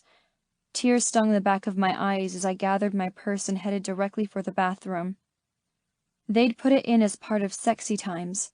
That's what I called our playing, but I wasn't in the mood for it now. I went into the stall, winced as I tugged it out. After tossing the stupid thing in the trash, I washed my hands, studied my face, then went straight to the parking lot. Yeah, this sucked. I didn't think to tell anyone I was leaving. What was the point? I'd have to quit my job anyways. There was no way I could keep working for Ethan once this relationship came to an end. Relationship. No, that's not what this was, and I should have seen that all along. It was more like a tryst. My bosses and I had sex. A lot. In those sexy times? Yeah, they'd been fun, but that was it. Nothing more. I clutched my stomach in a vain attempt to keep the nausea at bay. Sure, they talked a good game about knowing I was the one, but I should have known they'd get tired of me. For the past 3 weeks, I'd felt like I was living in a dream world. Everything had been so great, so perfect. Too perfect. Almost too good to be true. And today I'd landed back in reality with a thud. Not only did I find out that I was having a baby, their baby, but I discovered the harsh reality. I'd be raising it alone. I should have just gotten involved with the damn turkey baster and the donor sperm. My heart wouldn't be hurting right now if I had. I got into my car and drove home in a daze, still too numb to cry as my brain replayed Matt's words. I almost wished he'd been a jerk about it. In a way, it would have been easier to end things if he'd said he was bailing outright, that he didn't care about me or any potential baby. But that wasn't Matt's way any more than it was Ethan's. They were good men, solid, dependable, loyal, and loving. If they made a commitment, they honored it, even if it stopped them from pursuing their dreams. I loved that about them, but I refused to be the person holding them back. It wasn't fair, to them or to me. And it certainly wouldn't be fair to this child. I was the one who'd wanted a baby, and I'd intended to raise a baby alone up until Ethan and Matt insisted otherwise. If Matt wanted to go back to the pros, I wasn't going to stop him. I wanted him happy, not shackled to me. When I parked my car in the driveway, I sat there for a few moments and focused on my breathing. To think, Just this morning I'd been so excited. I'd taken a pregnancy test before work and had planned on telling them over dinner. They were virile. They definitely had strong swimmers, because it had probably happened that first night in the hotel room in Helena. I'd been ovulating then, the reason for that specific day to go to the sperm bank. I should be thankful I hadn't told them yet. There was no way Matt would leave for San Francisco if he knew they had a child on the way. He was far too noble to walk out on a pregnant woman. His dreams would wither and die while I grew big and fat. That was why I had to walk away from them. I couldn't hold them back in my dream. The baby would do that. The tears started then. I dropped my head onto the steering wheel and let them come, mourning the fantasy life I let myself believe could be real. But it wasn't real, and it never could be. I'd originally planned to raise a child alone, and that was what I'd do. I should be thrilled I was pregnant, and I was nothing but sad. When the tears subsided, I went into the house and started making a plan for a new life, one without the baby's fathers. When Ethan showed up on my doorstep 2 hours later, I couldn't say I was surprised. My men were nothing if protective. They looked out for me, and I knew once they noticed I'd left the office, one of them would come looking for me. I tried to smile as I opened the door, but I could see right away he wasn't fooled. "What's wrong?" he asked. The concern in his eyes tore at my heart.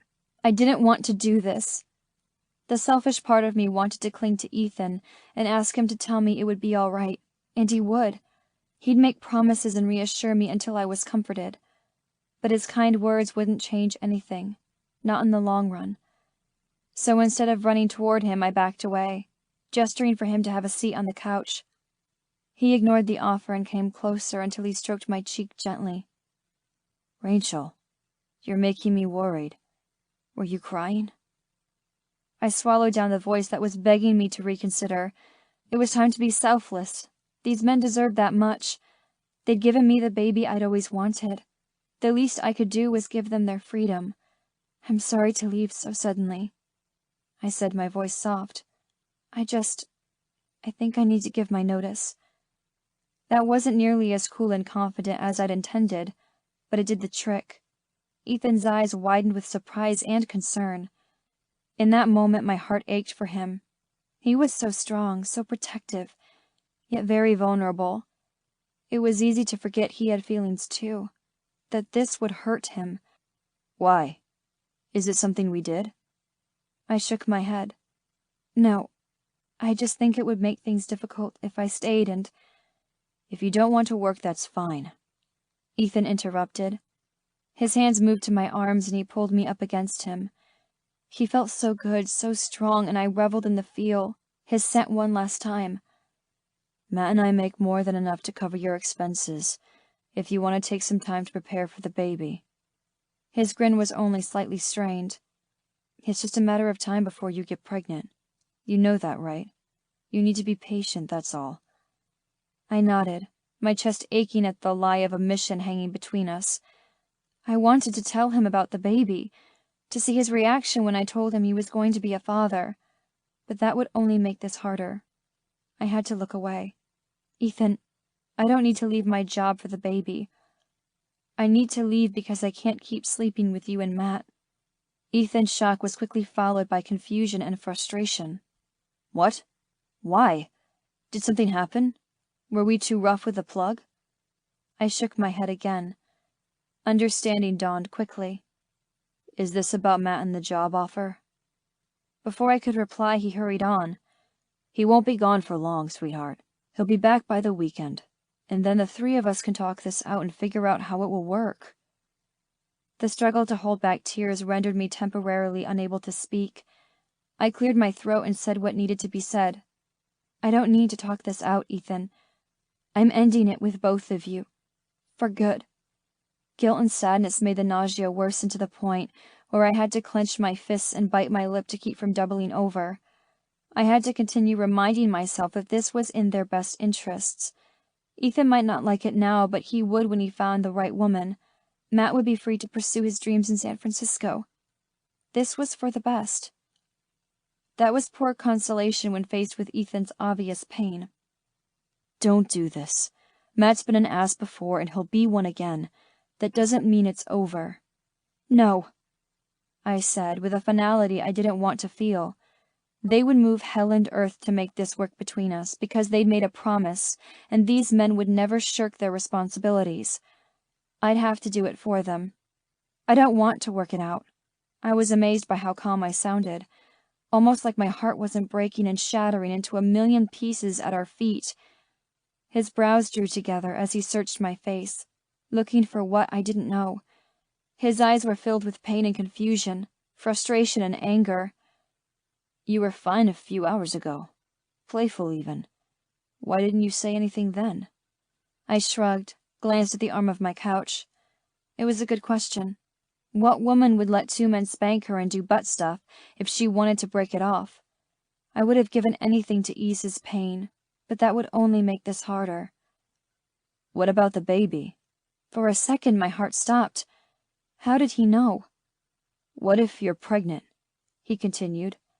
His desperation clawed at my chest, making my heartache that much more painful. "You can't raise a baby alone." I stood up a little straighter and looked him in the eye. "I can, and if it happens, I will. That was my original plan, remember? It was you and Matt who decided you wanted to be involved, but now I'm telling you it's not necessary." "Why are you doing this?" "Because it's for the best, for all of us, and it was, for them at least." It was his turn to shake his head. He crossed his arms over his chest, looking defiant. "I'm not giving up on you, Rachel Andrews. I'm not giving up on us or the family we talked about." He looked so earnest it hurt. I opened my mouth to argue with him further, make it clear that my decision was final. The words never got out. My stomach chose that moment to turn over, making me clamp my mouth shut and take a deep breath, praying that the nausea would pass. Ethan reached out in concern. "You look really pale. Are you all right?" "No." I was so not all right. Nothing about the situation felt right. I finally had my baby, but I was losing the two men who could make a family with me. I'd finally found love, and now I was forced to drive it away or risk hurting everyone.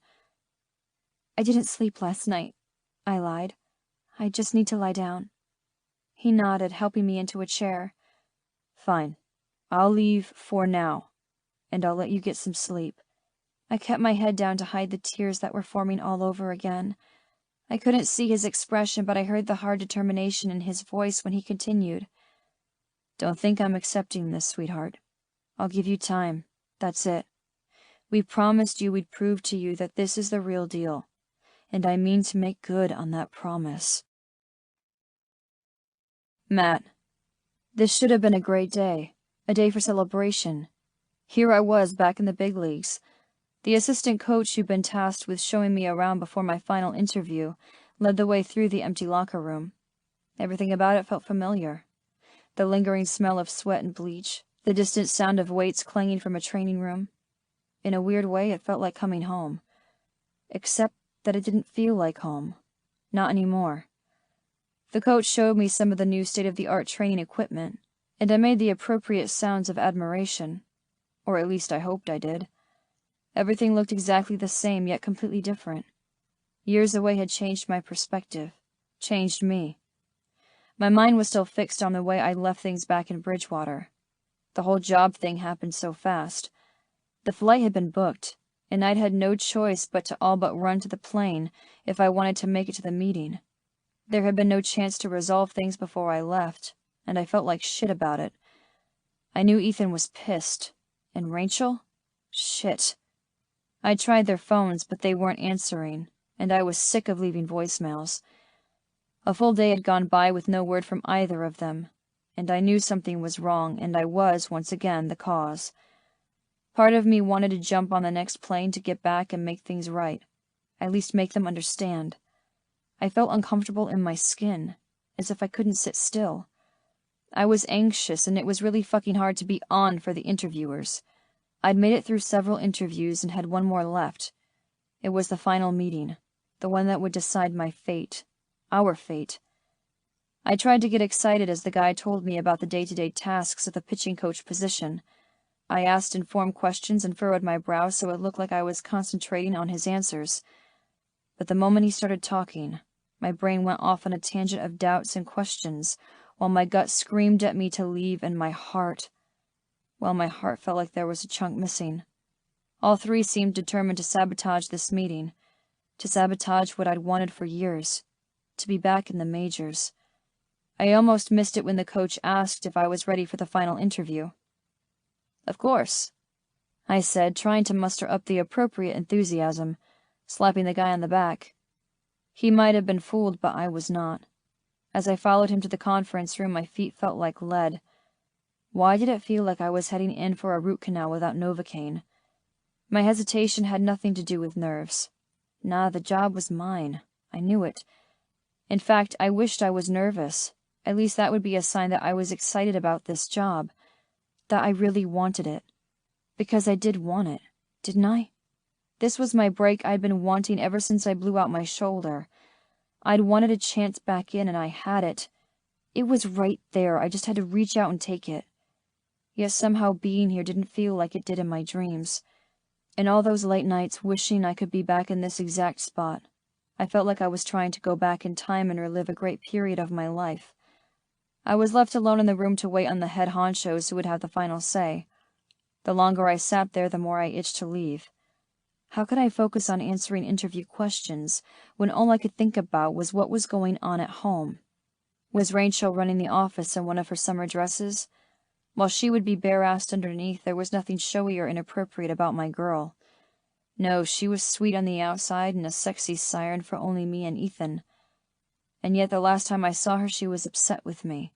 She knew what a call from the Giants meant. To her, it probably meant I was going to bail.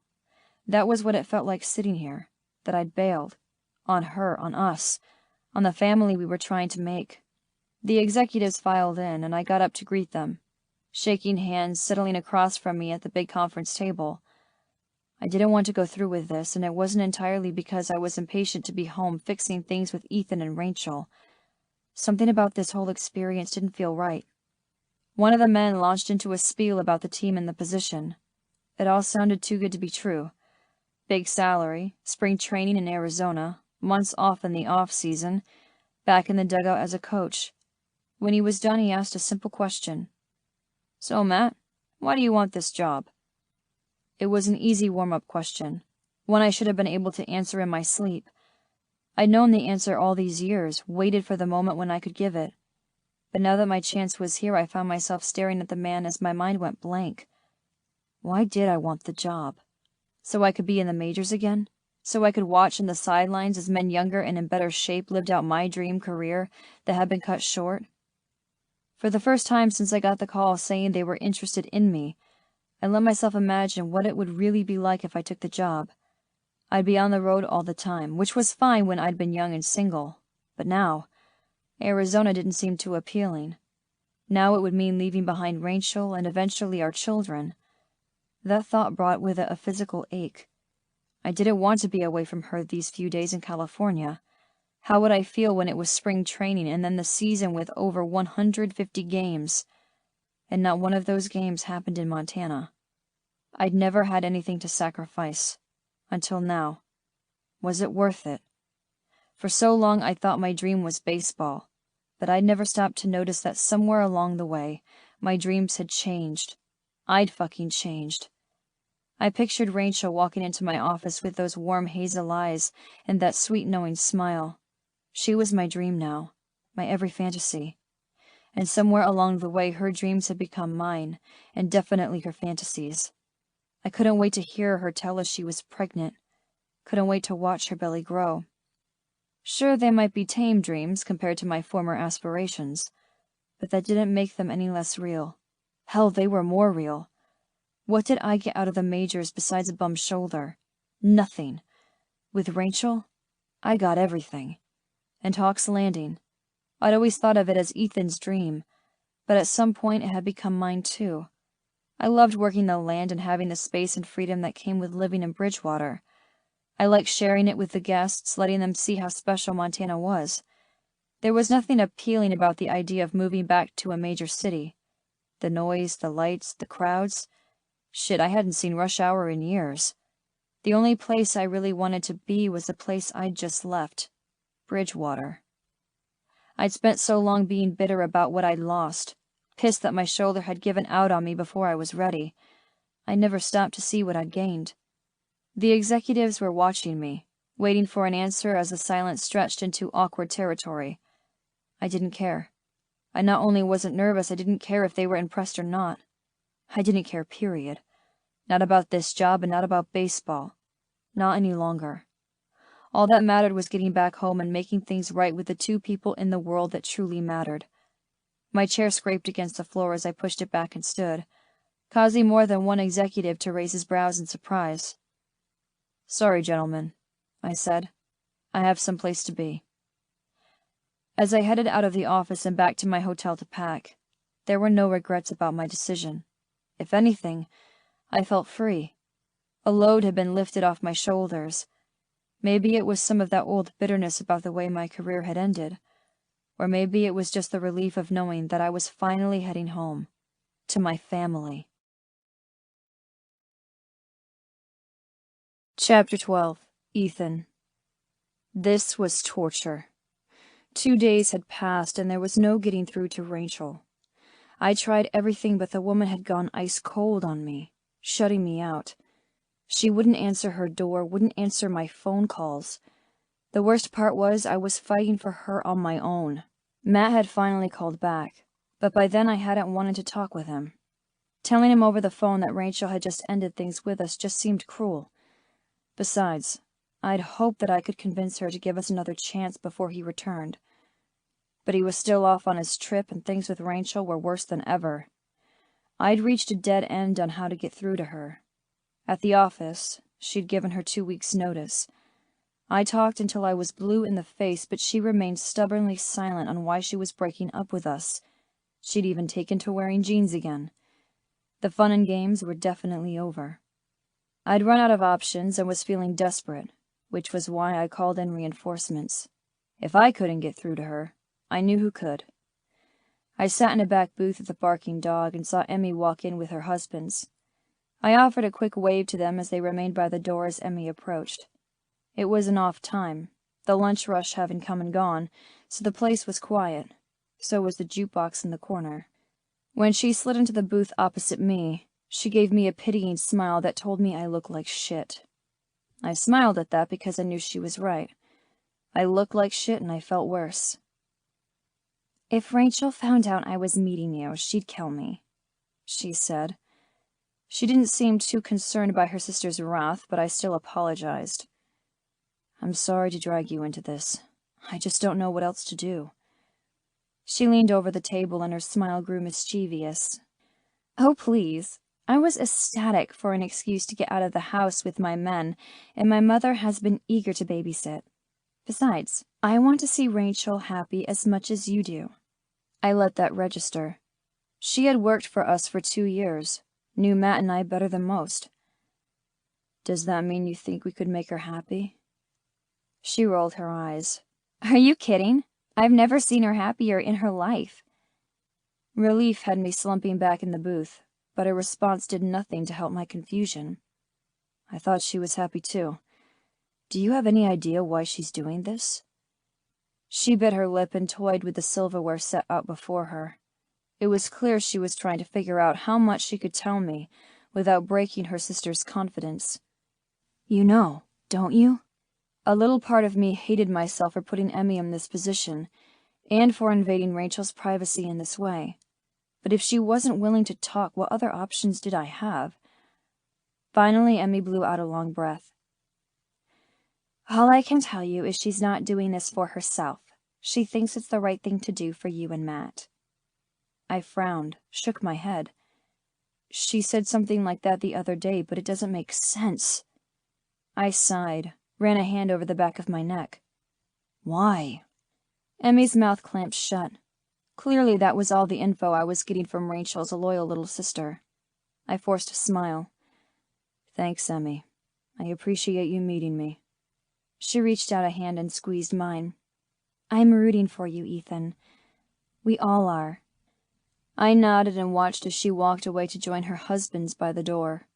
Emmy hadn't told me much, but the fact that Rachel was making us all miserable because she was being noble for some reason was driving me fucking insane.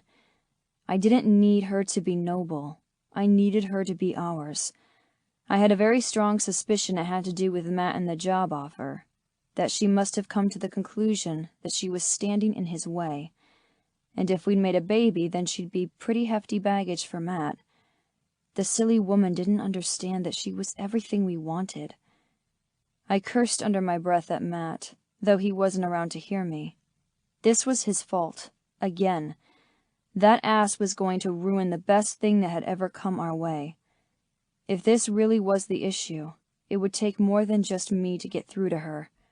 Matt needed to talk to her, to reassure her.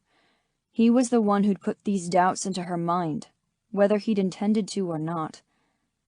When I left the barking dog, I had a plan. Not a hell of a good one, but a plan nonetheless. We couldn't waste any more time. The longer this silence went on, the harder it would be to get through to her and convince her that we were both in this for the long haul. Not because we said we would, but because it was what we wanted. We. I said we when the other half of the we was in fucking California. I was impatient and annoyed. I needed Matt's help, and the only way to get it was to go to him. There was too much at stake here for a fucking voicemail, and my priority had been to get through to Rachel. Yeah, that wasn't working. Now I had to get through to Matt, get him to see how much he risked losing if he pursued this job. I drove out of town with a little more lead in my foot than usual, heading to the ranch to pack and make a flight reservation. When I walked into the kitchen, I stopped short. Matt was there, sitting alone in the dark. Shit, he looked bad, like he hadn't slept in days. Probably as bad as me. He looked up when I came in. Hey, what the hell are you doing here? I didn't try to hide my irritation. What would be the point? It was his fault we were in this mess. I thought you'd be in San Francisco for another couple of days, at least. He nodded. Yeah, that was the plan. Ah, hell.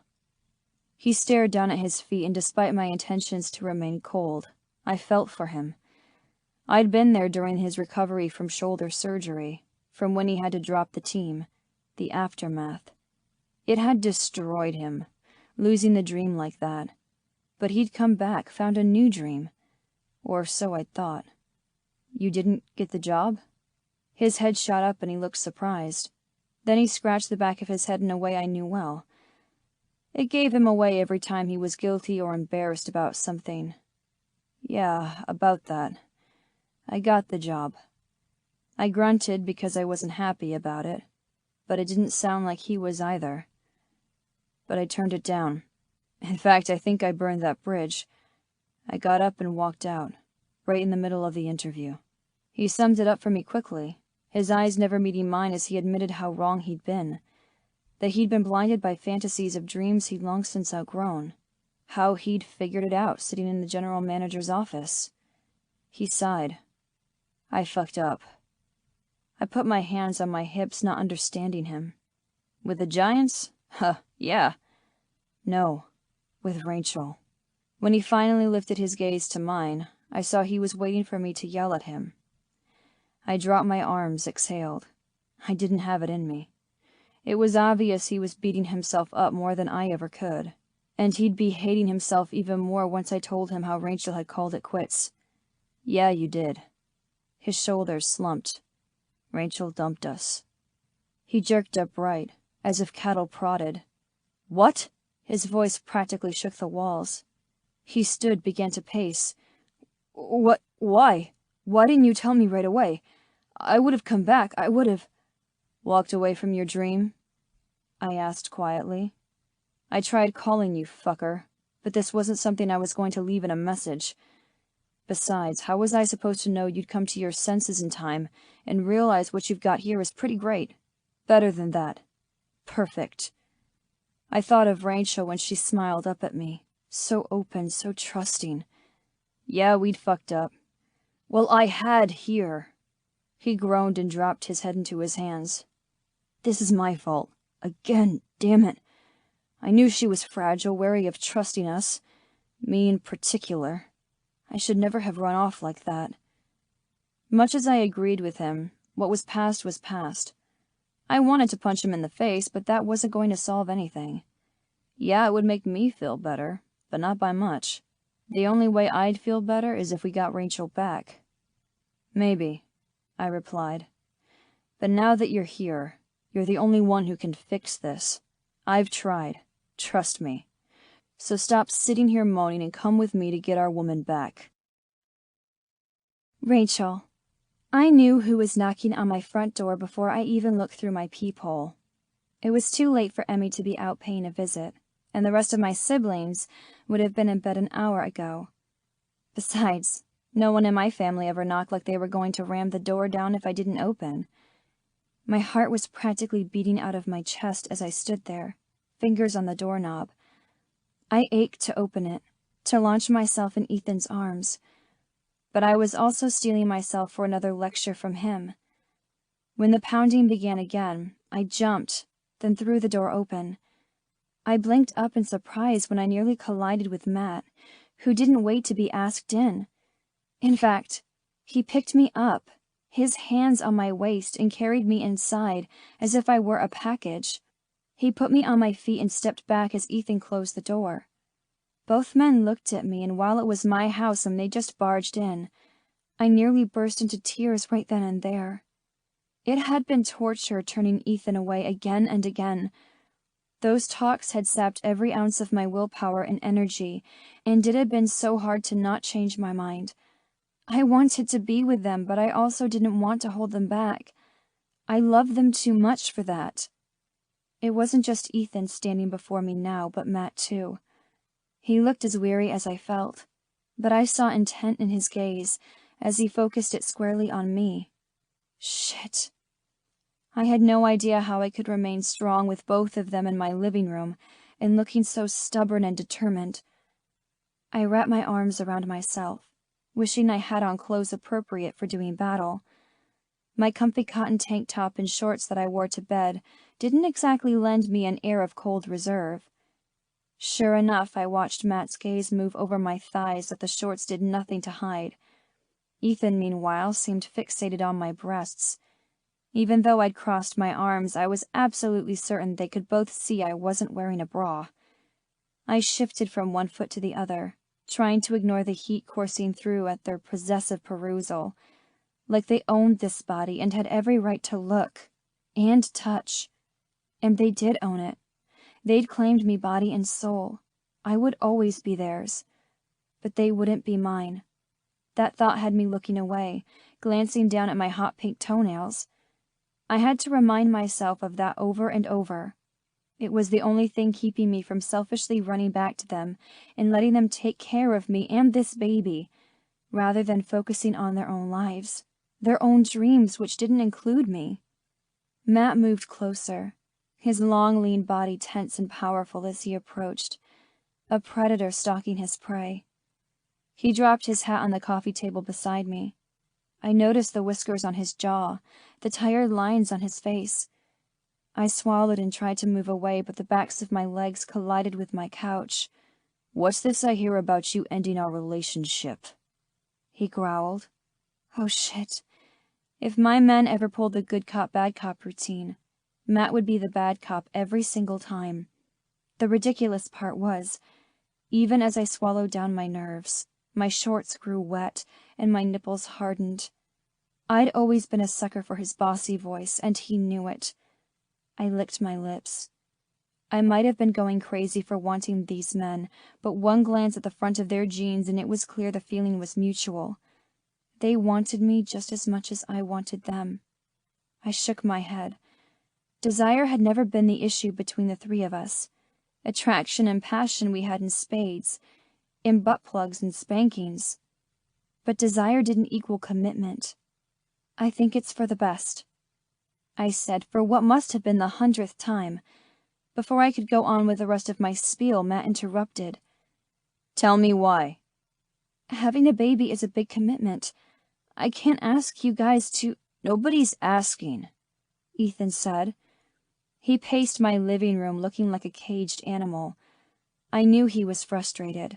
He'd been trying to win me back for days, but I knew he was only doing it because of the verbal commitment he'd made and the responsibility he felt toward me. He's right, Matt added. You're not asking us to commit to you. We made that choice the moment we met you. I tried to stay quiet, but the words finally came out. Yes, but you made a mistake. It's okay to admit that. They both gaped at me with open mouths and wide eyes like I'd just declared that I was a ninja or something. Are you serious? Ethan asked as he shifted his stance. Matt made a growling sound as he ran his hands through his hair. This is all my fault. I never should have gone to that interview. I bit back a sigh, suddenly tired from the effort it took to remain strong. It's not your fault, Matt. I'm happy for you, I really am. You have a dream and you should pursue it. You're going to do great in San Francisco. When he lifted his head, his eyes met mine and I froze at the depth of his emotions. He reached out to me and tugged me up against him. I felt every hard line of his body. You're my dream, Rachel. You and the family that we're working on creating. I shook my head against the tempting words. Oh, how wonderful life would be if I could truly believe him. You think you have to say that because... I don't have to say anything. Frustration had him glaring down at me, and I felt Ethan's presence close at my side. Felt the heat of him. I was surrounded by them, overpowered by their size and intensity. Damn it, Rachel, listen to us, Ethan said. We're not here because we feel a sense of responsibility towards you. We do, of course, but not in the way you think. You think you're a burden to us? Am I right? Matt asked. Some of the sternness had left his voice, and he sounded surprisingly gentle. His hand still gripped my upper arms, his thumbs sliding back and forth over my bare skin. I nodded. There was no way I could lie to them when they were so close and so overwhelming. He sighed, and I could see the regret in his eyes. I'm so sorry if I ever made you feel that way. I bit my lip, unsure of what to say. He hadn't denied it. If I had a baby, you'd always have to sacrifice your career dreams for me, for us. He pushed a lock of hair out of my face and cupped my chin in his hand, forcing me to meet his gaze. I was wrong to leave like that, Rachel, but it won't happen again. I opened my mouth to protest, but he continued before I could. I won't be leaving. I turned down the job, not because of you, but because of me. He scowled down at me, his eyes darkening with emotion. I never want to be away from you and Ethan and any family we make, not for any length of time, and not for a coaching job. If I weren't here, you wouldn't be saying that. My voice sounded small, but it was the last protest I could come up with. I was losing my strength to fight them, and a little part of me was starting to hear what he was saying, what Ethan had been saying all along. He gave me a lopsided grin, as though he could sense my weakening. Maybe you're right, he said. Maybe if you hadn't come along, I would have run off to San Francisco and lived out my dream of working in the majors again. The air rushed from my lungs at him, admitting that I had a point. But then he continued, his thumb pressing more firmly into my chin, as if to ensure I was paying attention. But you did come along. And the moment you walked into my life, my dreams changed. Does a life in baseball hold some appeal? Yes, of course it does. But it pales in comparison to this new reality I've been given, one with you in it. Hell, in the damn center of it, in which I'd be lucky enough to have a family of my own, a wife and hopefully kids. Tears stung the backs of my eyes at his words. Life changes, he said. Time makes us move forward and grow up. You should know that as well as anyone. You reached a point where you realized that your dream family wouldn't come in the way you'd imagined it, and decided to do something about it. I blinked up at him. That was true. My childish fantasies of how I'd meet a man and start a family had taken a turn the moment I'd been assaulted in college and couldn't be intimate. I'd had to change my dream to fit the new me, which had meant heading to a sperm bank, and who could have predicted that a sperm bank was where these two would profess their love? He pulled me tighter until my breasts were crushed against his chest. So yeah, maybe in another life I would have taken that job, but now that I have you, I couldn't imagine a better life than the one I have right here, right now. Wow. Just wow. If I'd had any doubts about his honesty, they were dashed by the look in his eyes. The truth of his words was there, shown plainly for me to see. I heard Ethan move beside me. So, he asked, what do you say, Rachel? Will you give us another chance to be a family? My heart threatened to leap out of my chest. I never knew it could feel so good to admit defeat, but they'd broken through the last of my walls and there was no turning back. Shifting slightly so I could see them both, I smiled up at my men. I definitely want to be a part of this family. I glanced down at my belly. But you should know that our little family is about to grow, sooner than you might think. Both of them stared at me, trying to understand my words. Ethan broke the silence first. Wait, are you saying? Are you? Holy shit! I'd never seen Matt go speechless before, and I took a second to marvel at the sight. I couldn't help but smile. When it seemed like they couldn't take the suspense any longer, I gave in and nodded. They broke out in grins and whooped with happiness. Matt picked me up and spun me about, then carefully set me back down, obviously afraid he might have scrambled the baby. He put a hand on my flat belly. We're going to have a baby. When you two apply yourself to a task, you certainly give it your all.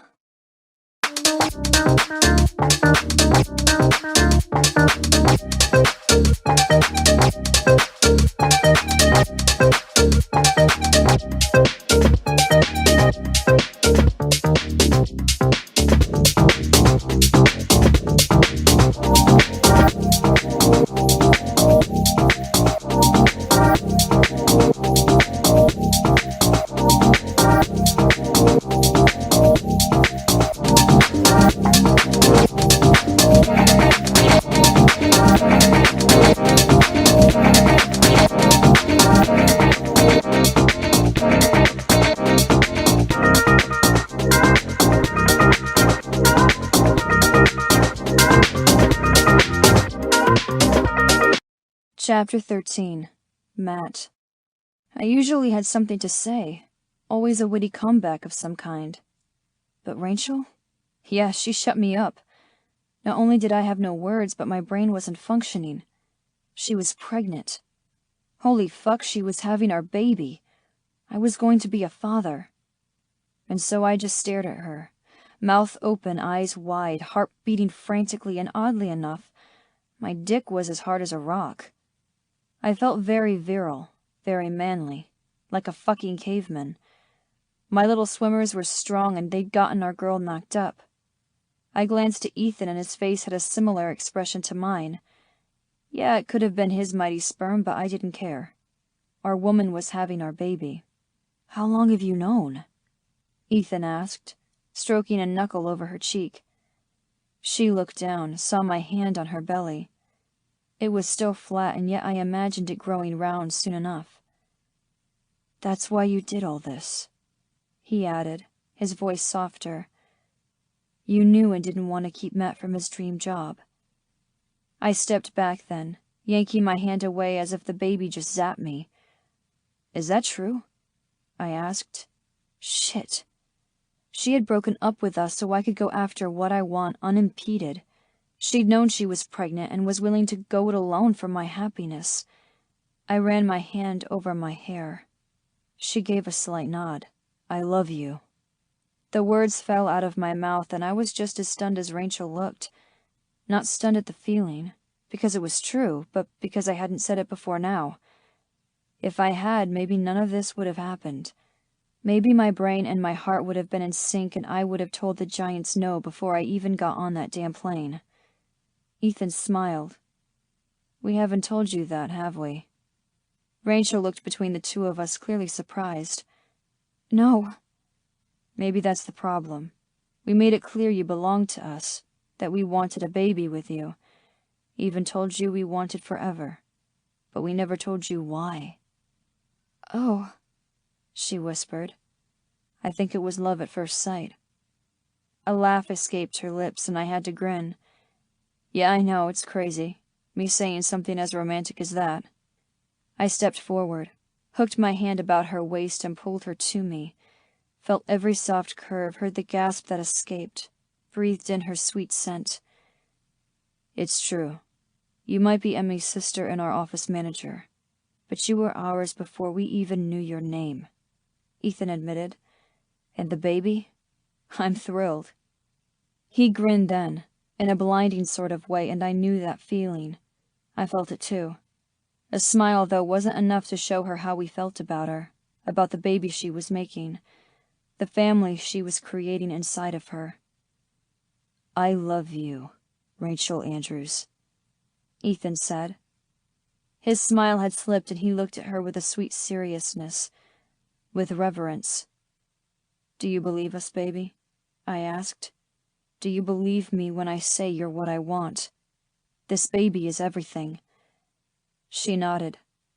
I love you too." She was like a boxer hitting me with a 1-2 punch combination. A baby and the 3 words I hadn't realized I longed to hear. "It's time we showed you how much we love you, don't you think?" Ethan asked. Rachel looked at him, arched a brow. "Oh? How's that?" He bent at the waist, picked her up and tossed her over his shoulder. "Ethan!" She squealed as he carried her to her bedroom. "Careful, the baby!" I said, suddenly panicked. Ethan put her down on her feet directly in front of the bed. It wasn't big enough for all 3 of us to sleep in, but we'd remedy that situation later. After we made love to her and showed her how perfect she was. She wouldn't sleep here, but in the cabin we had built for her and all the baby she was going to make for us. But now, it was time to get her naked and worship every inch of her. "Wearing panties beneath those little pajama shorts?" Ethan asked. She looked up at both of us, bit her lip, then shook her head. "Good girl," I told her. "Take them off." "Rachel." I took a second to process everything. They loved me, and they were ready to fuck me. I couldn't miss their hard cocks pressing against the fronts of their jeans. I couldn't miss the earnestness on their faces, the truth of their words. They loved me. They loved me. For several days I had felt as if my world was ending, as if it had imploded and gravity had been sucked away. Now, God, I was practically giddy with love, but they must have mistaken my quiet for apprehension. "Are we pushing you too much? Are you feeling all right? Should I not have tossed you over my shoulder? Can we have sex with a baby in there? What happens if we hit it with our big dicks?" Okay. I laughed at that one and shimmied out of my short shorts as I did so. "No, yes, yes, toss. Yes and no. You won't hit the baby with your big dicks." Both of them were staring at my pussy and probably didn't hear any of my answers. "Holy shit, baby, you're gorgeous. That little tank top does nothing to hide those perfect tits." "Yeah, they seem bigger," Ethan added. I felt small, like an animal about to be pounced on. My already hard nipples ached at their words. "I think they are bigger," I replied. "And sensitive." Ethan arched a dark brow, reached out and tugged up the hem of the tank top until I had to lift my arms over my head so we could take it off. They each cupped one of my breasts in their palms. Matt grunted and Ethan groaned. "They are bigger," Matt murmured. He dropped to his knees and took a nipple into his mouth, sucked on it gently. I cried out, and my eyes fell closed in instant pleasure. They had been sore, and the nipples were definitely more sensitive than usual. And with Matt's mouth on me? Oh, yes. I felt a second mouth on my other nipple and realized Ethan bent at the waist and labbed. I tangled my fingers in their hair, tugged them closer. I bit my lip to stifle all the sounds I was making. I couldn't help it. They knew just what to do to get me off. Their hands began to roam, and when one of them cupped my pussy, my knees buckled. I was swept up into Ethan's arms and placed on the bed. They began to strip, and Ethan said, "We should spank you for torturing us all, but we'll have to talk to the doctor first." The words had me blushing. "You will not," I countered. "We are not asking the doctor if you can spank me." Matt was naked first, and his cock was as gloriously thick and long as I remembered. "Oh, yes, we are. I'm only going to curtail our play if it's not safe for the baby, and there's no way I'm waiting 9 months to put pink handprints on your gorgeous backside." Reaching out, he grabbed one ankle and flipped me onto my belly. I gasped, but when he placed his hand on my butt and gave it a squeeze, I moaned. "I've heard pregnant women are horny. Is this true for you?" Matt asked, hooking a hand around my waist and tugging me up to my hands and knees. Ethan moved to sit at the head of the bed. Naked, his cock stood proudly up from his body. I licked my lips at the sight. Why had I denied myself for so many days? I was horny. I wasn't sure if it was because I was pregnant or not. It seemed I was insatiable around these two no matter what. "It's you two who make me horny," I countered, wiggling my hips. Matt's fingers slid over my folds. "So wet," he said.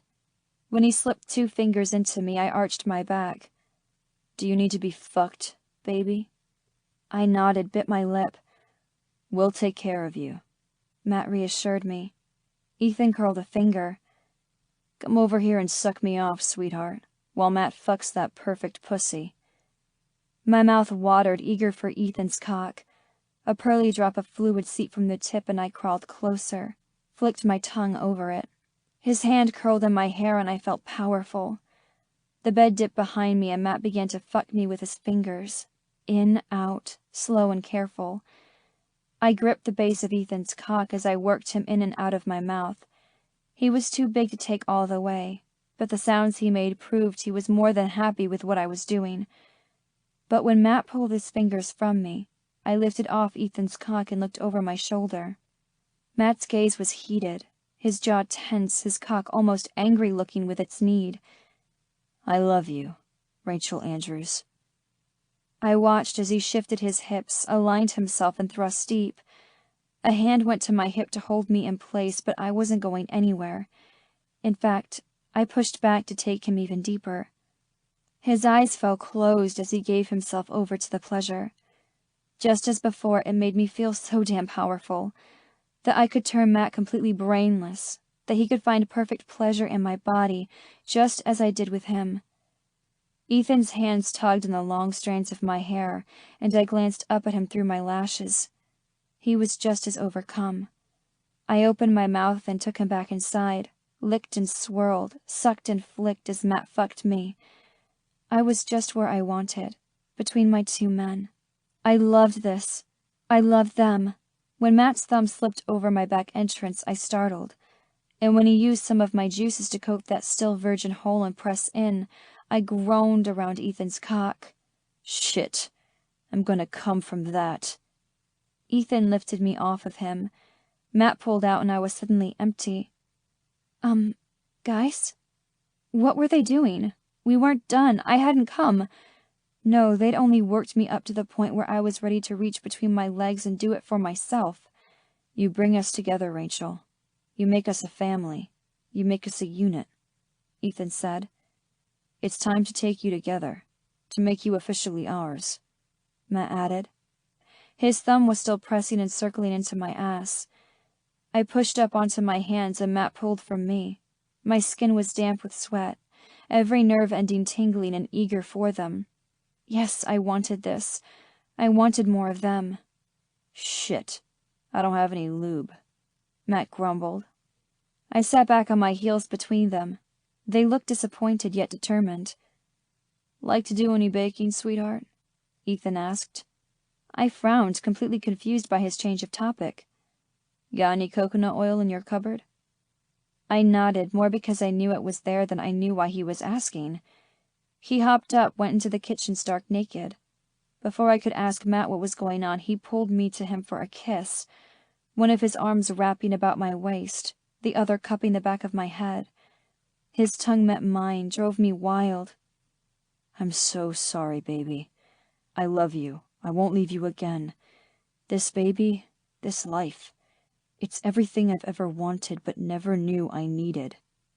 Ethan came back in the room as I nodded my head. I believed Matt, believed in his commitment, his love. Ethan moved behind me on the bed, showed me a small bowl with a white lump of coconut oil in it. Bet you never thought you'd use it for this. He sat it on the bed out of the way, scooped some into his hand, rubbed his palms together so it melted and glistened before he slid his fingers between my thighs. Wider, he said, the slick feel of the coconut oil coating my pussy. He reached for more, did it again, then slid his fingers to coat my back entrance, then press in. Matt held me in his arms, lowered his head and kissed me again as Ethan began to work a finger into me, collecting more coconut oil as he went. I groaned when the single digit slid in and out, fucking me as I knew his big cock would soon enough. I still kissed Matt as Ethan tended to me, but when he replaced one finger with two, I couldn't continue. I was panting, adjusting to his gentle insistence. Matt settled back on his heels and pulled me up so I was straddling him. Down you go, he said, slowly working me down and onto his cock. We were face to face, our bodies pressed together as I took him into me all the way. Ethan had stilled his two fingers inside of me as I settled onto Matt's lap, his cock completely filling me. But once I settled my thighs against Matt's, Ethan began to move, working his fingers and fucking me there. Oh, God, I breathed. It was intense. I stared at Matt, our eyes holding. He was watching me, taking in every one of my reactions. I lifted my hand, stroked over his face, his hair. I love you. He grinned, then angled his hips. My eyes widened as the motion rubbed my clit against him. Again, I breathed. He complied, then once more. Oh my, I'm going to come. I was, just from Matt deep inside me and Ethan's play. It wasn't an intense orgasm, but a rolling one, heating me and sinking me into the pleasure that only they could give me. A little cry escaped my throat, and my fingers gripped Matt's neck and shoulder. More, I breathed when it finally waned. They moved then. I wasn't paying much attention, for I was still needy, still eager for more. I liked when they pounded into me, almost used me for their pleasure. They hadn't done that, and I needed it. I needed it, and the way it would make me come. When I opened my eyes, Matt was flat on his back, knees bent and his lower legs hanging off the edge of the bed as I straddled him. Ethan was standing at the edge, his hand on the mattress beside me as he leaned over me. Matt was still buried deep. Time to move, baby, Matt said, using his hands on my hips to lift and lower me slowly. I kept the pace as Ethan's fingers returned for just a moment. Then I felt something bigger, broader, his cock. Ride Matt while I fuck your ass, Ethan said, pressing carefully against me, trying to work me open. He'd prepared me well. The coconut oil was slick and he'd been generous with it. That's it. Open for me. Deep breath, let it out. Good girl, he said. I cried out when he was able to push into me. I knew it had been a fight, my body resisting even when I tried not to. Matt's eyes widened and I stared at him, knowing for the first time they were claiming me, together. So good, baby. Perfect, he whispered. His eyes fell closed as I swirled my hips, took him deep. His hands gripped me then, holding me still. Time for your men to fuck you, he said, pulling back then thrusting deep. I cried out as Ethan did the opposite. As Matt was deep, Ethan's cock retreated, so they were alternating their motions, one of them always fucking me. My hands gripped the comforter by Matt's shoulders, and I arched my back. It was too much. They were too much. I can't. Come, Rachel. Come all over your men. Ethan's words pushed me to the brink and over. Having both of them in me, fucking me, was nothing I'd ever felt before, and I succumbed. Sank submitted, loved. Yes! I cried, my inner walls clenching and squeezing them, trying to take their seed. We'd already made the baby, but my body wanted more of them, their very essence. Ethan came first, shouting my name as he thrust deep in my ass, held himself still. His ragged breathing filled the room as he moved back, carefully pulled out. I felt his seed slip from me as Matt pushed me so I was sitting upright. He then gripped my hips, lifted and lowered me as he wanted. I pushed down, taking him for a ride until he too came. I felt him swell then fill me as he held on. I grinned down at him, thrilled with myself that I'd taken both of them, that I'd been able to come myself, but even more, that I'd pleased them. "Who's the best rider in the family now?" I asked, a teasing lilt to my voice. Matt grinned, lifted me off him and onto the bed beside him. Ethan went to the bathroom to clean up, then tucked down the other side. "You. Definitely you," Ethan whispered, kissing my shoulder. That's right. Matt only stayed on for 8 seconds. I stayed on for much longer than that. Matt rolled so he was half over me. "Yeah, but can you go again and again?" I looked at him, then Ethan. They were looking down at me, smiles on their faces. Ethan's palms settled on my belly. "All night," I told them. "That's all?" Ethan asked. "How about forever?" I grinned, stroked their faces. Yes, these men were mine, all mine. Yes, forever. This has been Hold Me Close, a Bridgewater County Book 4, written by Vanessa Vale, narrated by Kylie Stewart. Copyright 2017 by Vanessa Vale. Production copyright 2017 by Vanessa Vale. Audible hopes you have enjoyed this program.